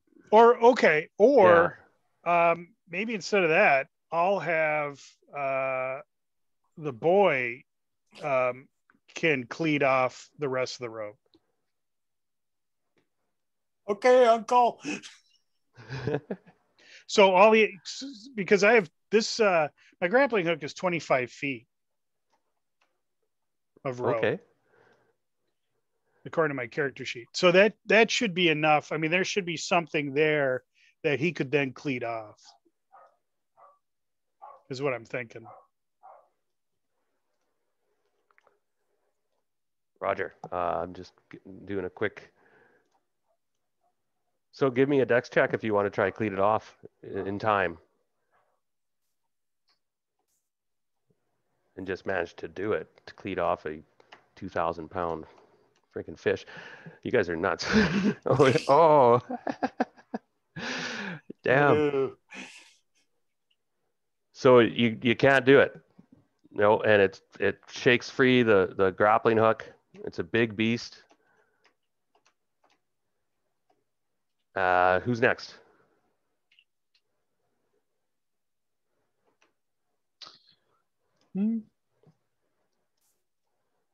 I think that's everybody. That's everybody, yeah. Oh, okay. So the shark's turn, of course. It's thrashing and trying to, of course, grab one of you again. And it's pretty random at this point. I'm going to roll again. So it's either Quiver, Levi, or who else was there? Me. Gills. Yeah. So okay, so I'll go Levi. Let's put you in order. So 1, 2, 3. So 1 it's Levi, 2 it's Quiver, and 3 it's Gills. Oh, damn it. I keep getting wrong. And it's Levi. Jeez. Okay, Levi, make a dex check because this thing is, you turns on you, tries to. Oh, I fumbled. I am going to use my point of armor, though. You have another one? I do. Oh, good call. I'm curious to see what the damage would be for that. Actually, let me have a quick look. Yeah. Rough. You would have taken 16 points damage. It's actually a pretty good roll for you. That's pretty low. Oh, yeah. So did I get more hit points when I went to level 2?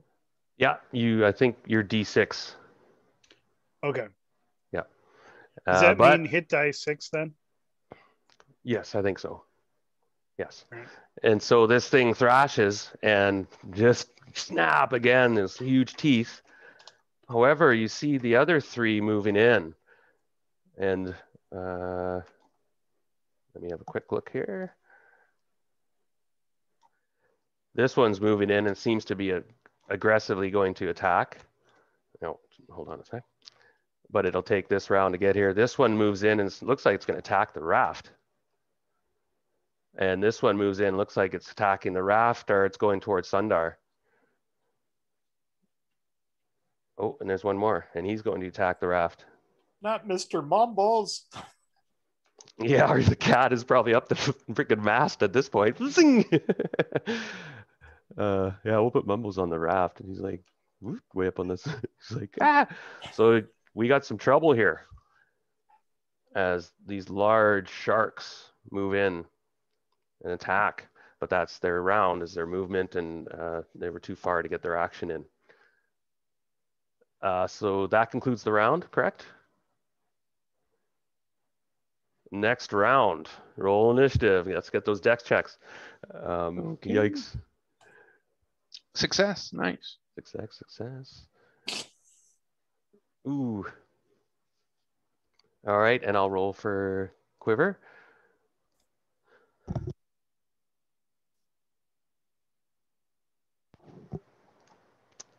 She succeeds. All right, now she's gonna try cast. How many points does this thing have left? Not that I want to metagame that, but she's like, we must flee. But she's looking around in terror as she sees all these big fins coming in, these large sharks. Yikes! Yeah. She looks at the anchor, kind of. Yeah, that's my thoughts too. God damn it! Give me roll 20, right? She runs to the anchor and starts to work it. Nice. Yarding on it, and so that's what she does. Anyone else want to act? Go ahead. Oh, I'll take one moment. Does anybody need a bio or anything real quick? I know it's middle of action. Hold on. Sure, I'll be right let's back. do that. We'll take a break. Yeah. Okay. We'll take a few minutes then.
Hey, Darren, I'm gonna have to leave here pretty soon. I have to go do something. Okay. Just a heads up, but yeah, we got the big shark fight. Yeah, no problem. I was, yeah, it's almost been 2 hours already. Yeah, I think this is kind of a lost cause. I think Levi's taking a bit more damage than. Well, sharks are very dangerous in this this world. Yeah, these are no dolphins. Fine. I'm used to fighting dolphins. Dolphins. I'm fine. Once we cleat this guy off, we'll be all set. Okay, sure. Well, you have to leave pretty soon, probably in like 10, 15 minutes sort of thing. Yeah. Okay. Well, yeah, we can continue on, of course. But I am loving this game, by the way. I am having a lot of fun. I love the building stuff and. I'm glad to hear it. Yeah, and I need to refine it more. I realize like there's a bit more refinement needed, but the game's meant to be simple, and it's meant to rely on interpretation and role play, unlike other games, right? And then if you can, I think that's working. If you can justify an action, I'll give you a die roll. And if you can actually really convince it's tied to your background, I'll give you an advantage. And if you do that, that's how you gain experience, of course, in this game. But yeah, this is a dangerous situation. I happened to roll a 1 again for the random encounter for the morning. And then on the table, I rolled again for the sharks.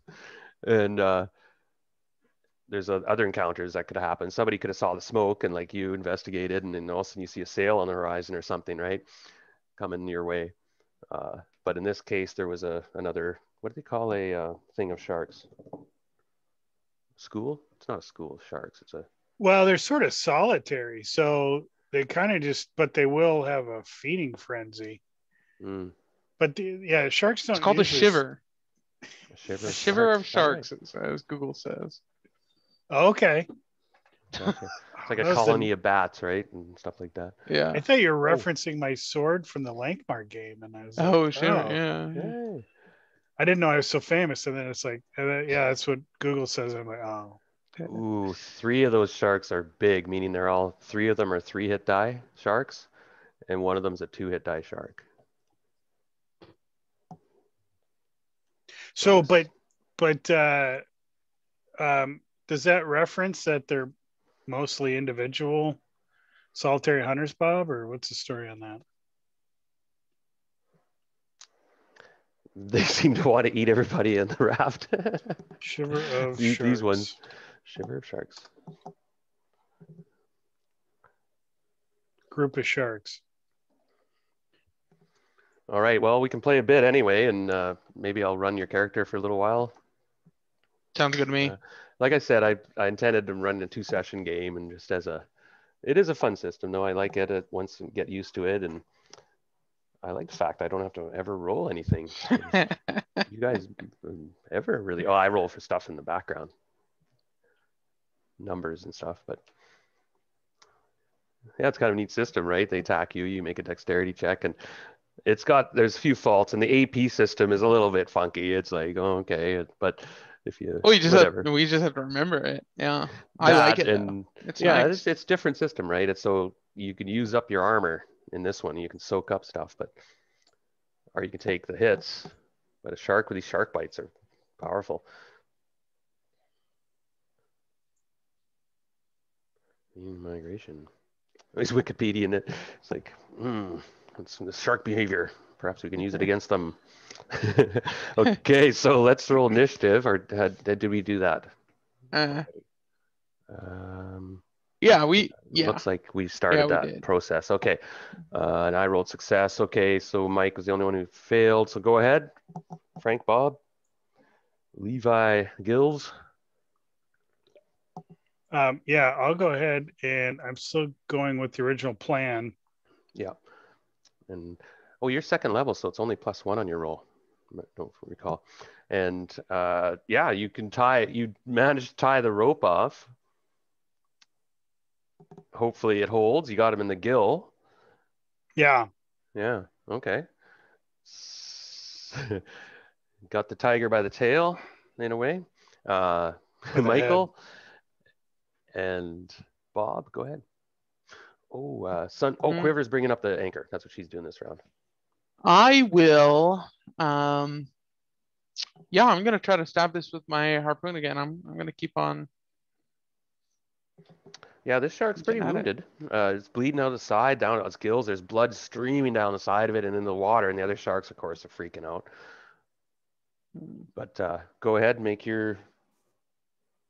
Is this melee? This is melee. Yeah. Okay.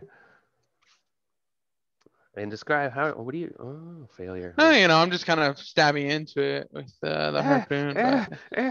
Reminiscent of Jaws movie, when things jumping on the back of the boat, and he's trying to kick it in the nose. Yeah. And go ahead, Sundar. You see two coming toward you. Okay. Surging, big ones. I'm backing up.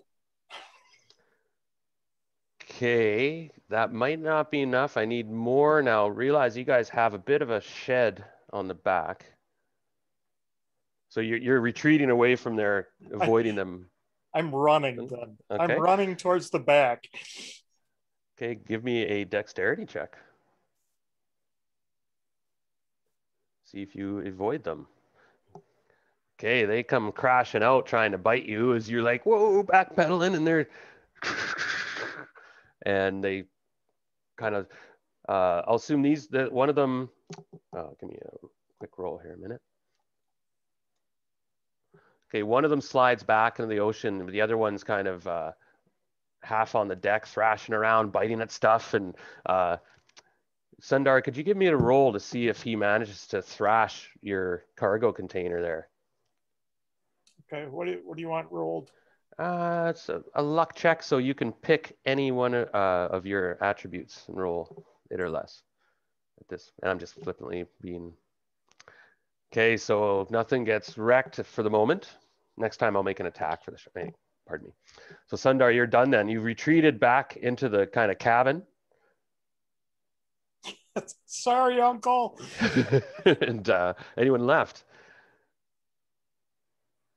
Okay, so this shark may attack either Levi or Gills. So 1 or 2, it's Levi. 3 or 4, it's Gills. So this time, Gills, I know this thing twists and it's tied up, but it's still there. It's thrashing and trying to bite you. Give me a dexterity check. Okay. Do you have AP? Yes, I do. Oh, okay, just wondering. Success. You like, holy crap, and snap, snap, snap. This one comes swimming up and goes toward Quiver and tries to get her. I'll roll for Quiver. And this is a 3-hit die, so it's actually technically modifier would be +1, yeah, 1. Okay. Wow. Nice. So she's just doing a dance there on it actually doesn't even slow her down on the anchor, and she keeps pulling that sucker up, and this thing whiffs on her, and she just does the old Toro Matador. Misses. Okay, this shark attacks the boat. And it destroys the rudder utterly. Grabs it and rips the whole rudder mechanism off the boat and chews on it and spits it out. And there's some cables and it rips off a whole bunch of gear, and so your steering is gone. Those two move, that one moved, they are done. Oh, pardon me. No, these guys can attack the boat as well. Because, okay, this one here is thrashing around. Okay, I already did that. Pardon me. Let's move on. Okay, anyone left to act? No, I think everyone went. All right, next round. Holy, you guys these sharks are just. So, Bob. And I'll roll for Quiver.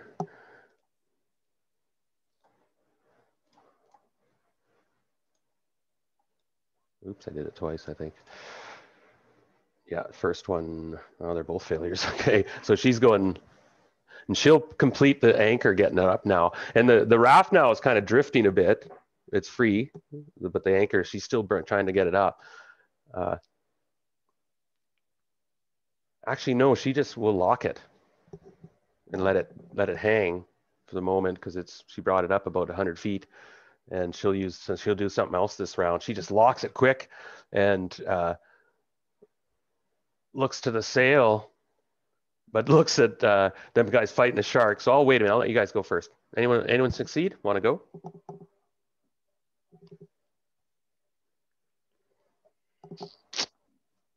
I failed, so. Okay, Yeah, Mike, you succeeded. Yeah, Sunder will come running out. You're muted? Or not? Am I still not not working for some There reason. we go. No, I can hear. Oh, pardon me. Yeah, I'll come running out and I'll smack him with my war club. The one they got cleated. Yeah. Got it. Not so brave when Go ahead and make your success. Even with the +1. Just a success. Go ahead. You have 2. Yeah, there you go. Oh, wow. 3. Power 3. This thing's still alive. Yeah. Yeah. I don't think I care that much that's still alive. It's a job well done. I mean, it'll die here eventually. He can't go anywhere. Right. Well, and you gilled him. Now, if the gill's still in, you get, I was going to say, you get D4 or D3 damage around from the blood coming out of this thing. Yeah. Or just suffocation at this point, right? Yeah, we'll say, because if you die, I can't. Sharks have to move and so on and whatnot. Anyway, now this shark here is on the deck thrashing around. He attacks whatever. Oh, wow. He grabs the cargo thing in his mouth and pulls it into the sea.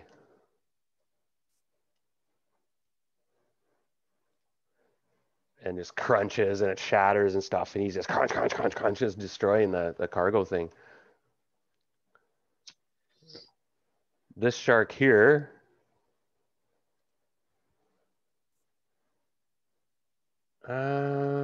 it will thrash. Well, it's going to swim around. I made like a wisdom check for it. It actually circles back. It's distracted for the moment. We'll say it's just by him thrashing, destroying that cargo thing. This one back here that destroyed the rudder, it swims forward suddenly and it's coming around the side. It's going to join the fray. 1, 2, 3, 4, 5. So I'm going to roll either it attacks Quiver or Levi. In this case, 1 or 2, it's Quiver. 3 or 4, it's Levi. It is Quiver as this smaller shark, but nonetheless, and Quiver has to make a dexterity check to avoid another attack. And it's normal because it's the same. And she's quick, moving about, and that one misses. This large one is going to try and bite her. It's still continuing to attack her. Oh, wait, she rolls, pardon me.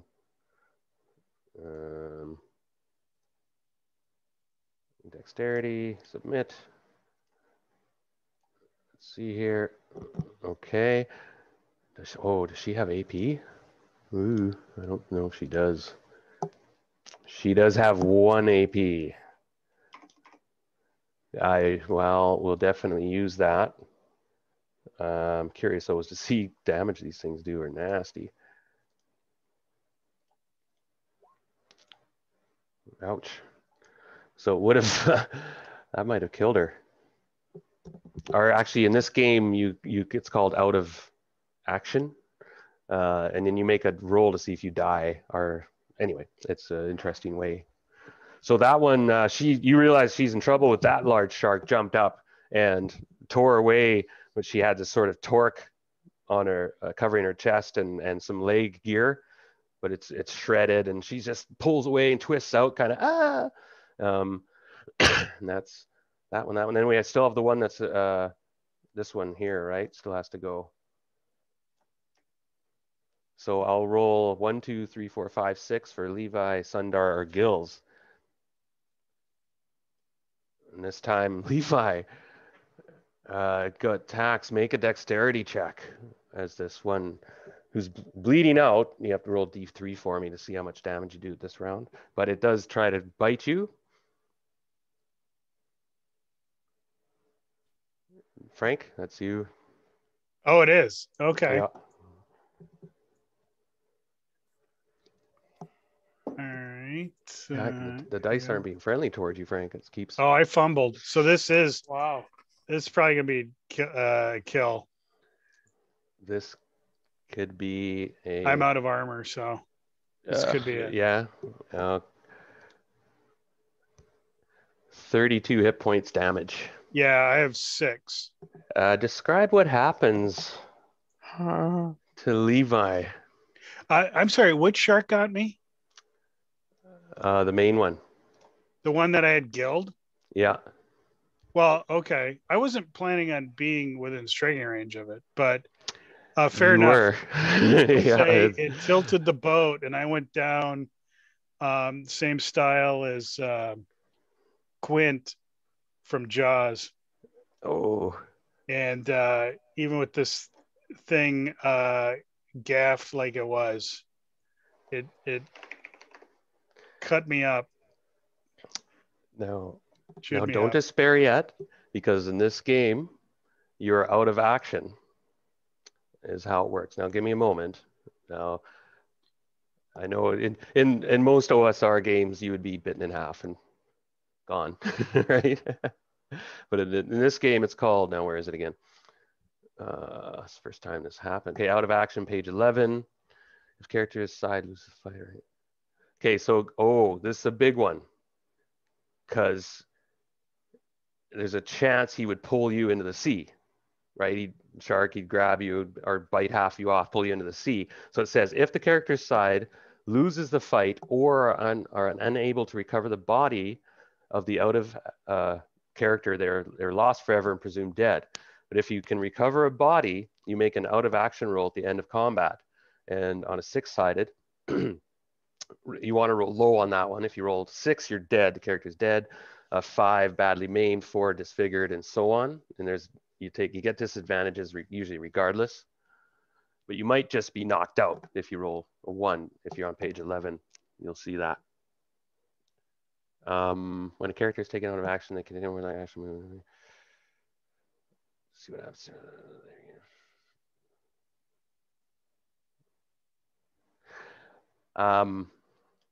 Now in this case, you said the shark bit you, kind of the thing tilted. It's like, yeah, you said as in Jaws. Let me think a moment, because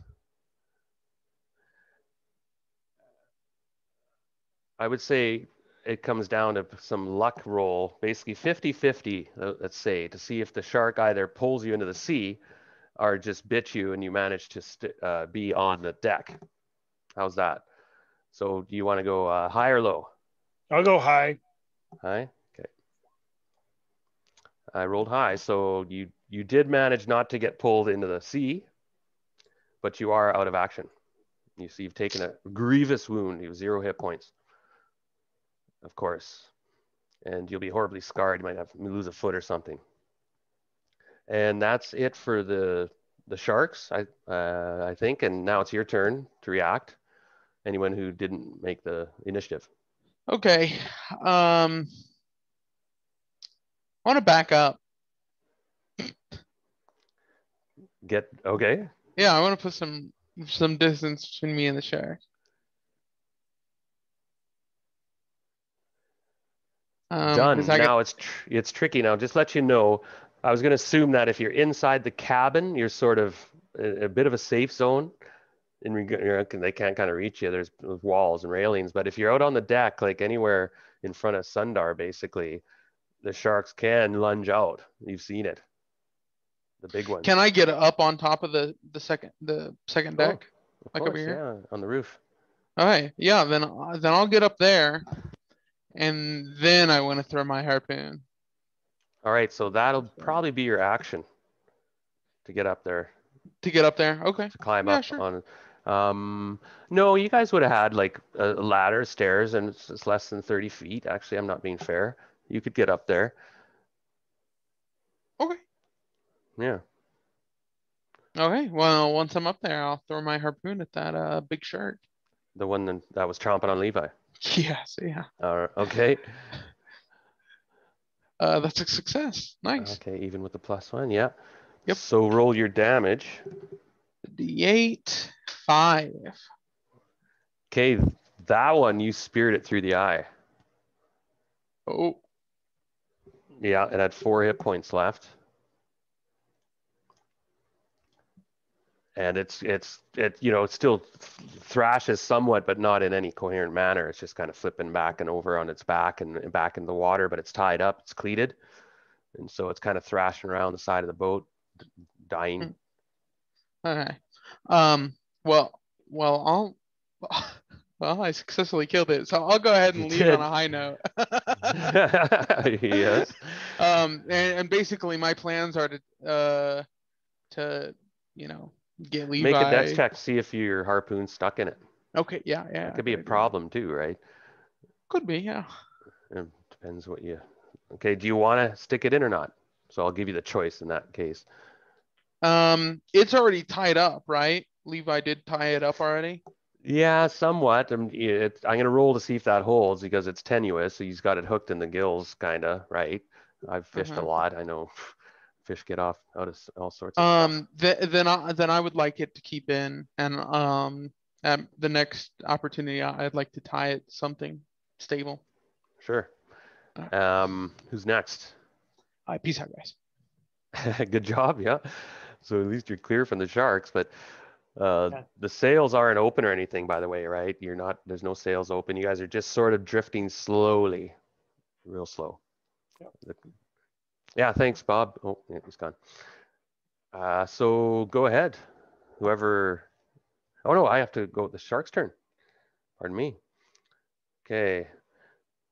This shark turns and doesn't see anybody and starts circling around to the front, looking for something to bite and attack. It's going to be coming around the other side.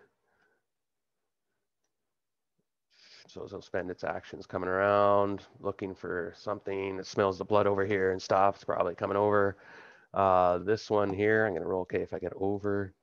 Okay, no, it doesn't attack the boat. This one starts to circle out somewhat.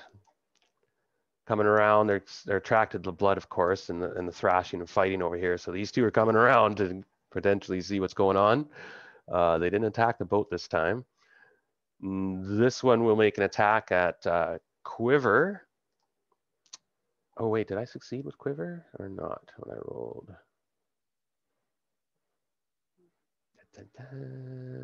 Okay, I succeeded.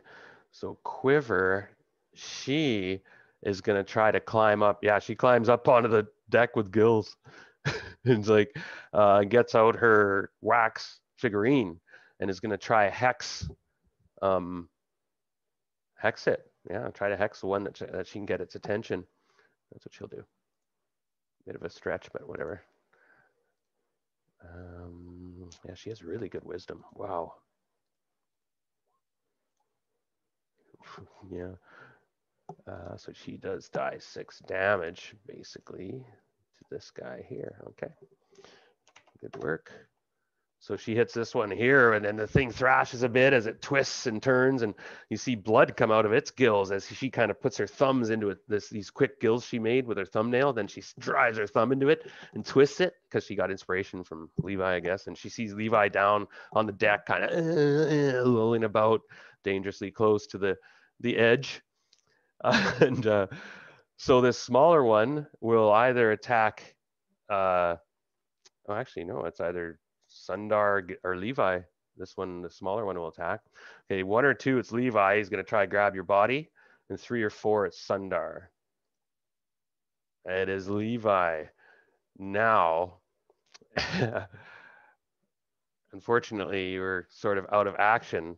So what I will do is give you a disadvantaged dexterity check to avoid the shark basically chomping down on you. Yeah, you did express me having a seizure there, so that does seem like that would be fair. Yeah, you took all right. Disadvantage. Modifier 1, right? No, just go disadvantage in this case because Okay. you're not actually conscious enough to. I failed. Okay, Levi, you're pulled overboard by the shark, and there's a big flurry of blood and activity. A fountain, a red fountain. Yeah, and the other sharks, of course, will join the feeding frenzy in a moment. As you're like, no, Levi's dragged off by this shark and it's chomping and twisting and yes, they're done now. Done. Okay, anyone act after now? Pardon me, Michael. You have to act still, correct? Sundar. No, I acted first. Oh right, okay. I came in and I smacked him for that whopping 3 points. Oh no. Well, gentlemen, we can continue, of course. We got some time. I was hoping Bob could continue to play. I'm not sure what he would do in this circumstance. We got Quiver and Gills on the roof of the shed, and Sundar, you were still fighting, and you just end up killing the big one, right? Or no, actually, Gills did that. And Gills you see Levi pulled off and dragged in the ocean and chomp, and no, Uncle. It's your call. At the end of the round, oh no, you already attacked. So roll initiative. Man, I don't know how many times I rolled your character this time, like Frank. It's like every time it's like, oh, brutal. I failed. And so did Quiver. Okay, the boat is drifting sideways and kind of turning a little bit because it's dragging this shark. So the whole boat is sort of starting to twist as it, you know, right? I mean, you're dragging a 2,000 pound, 1,500 pound shark or whatever. These sharks going crazy. This shark's going crazy. You see blood red erupt, and for this round, I'm gonna roll. Okay, if I get under 10, then okay. This shark, however, is going to attack. Let's get Sundar. Give me a. This is for the boat's roll. Okay. Okay. And I'll use your dexterity though to see if the boat avoids the shark's attack. This large shark. Success. All right, so the shark tries to bite on it something, but it just loses some teeth. It's chomping on, it doesn't give or anything, and then it kind of gives up and flops back in the ocean. Probably we'll see what happens, but I'll move this back a little bit. Okay, so that drifts a little bit to the side. And this shark drifts. For the moment, the sharks are distracted by Levi, the feeding frenzy. So Quiver quickly looks around and, sail, quick. And you see that her eyes are teared up a little bit as you realize that one of your friends is, oh yeah, this shark is actually still tied onto the boat. Yes. I'm sobbing. Uncle. I'm not sure if that'll satisfy the sharks, though. He was a pretty skinny guy. He wasn't my uncle, but I called him uncle. Oh, I know. Yeah. Oh, that was brutal. So anyway, you get a little bit of distance, not much. The sharks are finishing off what remains of Levi. You have one still tied off, whether it's going to help or it is a drag, but you guys, what do you want to do? Quivers, she'll jump down and bring up the rest of the anchor. She jumps down and starts to bring it up, and that's what she does this round. Sundar, what do you want to do? She said something about the sail, so I'm going to start putting up the sail. All right. So you rush forward, and Frank, if you want to run Gills, kind of, what do you think he could help with? Or no, we could probably wrap it up for tonight. Sure. I think. Oh yeah, okay. That's probably a good call. Well, yeah, I think we're good. Yeah. Sorry, Frank. That's the way it goes. Yeah. Everybody's got to die sometime. Indeed. Now, I'm not sure whether this comes up again in the future or not, but my intent was 2 sessions, and that's the second session. So I'm not sure. It was kind of a neat system. I've ran it before. I've ran it in the Greek world and stuff in the past, and had a lot of fun with it. I'll probably run it again in the future, whether I do a traditional fantasy setting or a space setting, or there's a pirate setting I have for it. I showed you that one. It's pretty cool. You could play in like a Caribbean setting, typical Age of Sail, swashbuckling adventure. Yeah. Anyway, hope you had fun. Yeah. I enjoyed it. Yeah, and particularly Frank getting bit in half. Well, I mean, for a shark hunter like Levi was, I mean, he was obsessed with the grappling of the shark, right? And so, yeah, he went down just like Ahab had. His obsession was his undoing. And that was great. It's just the way I'd want to go out. Yeah, and Frank, I didn't mean to pick on him at all. It was, and yeah, that was cool. I'm sad to see him go, though. I like the character.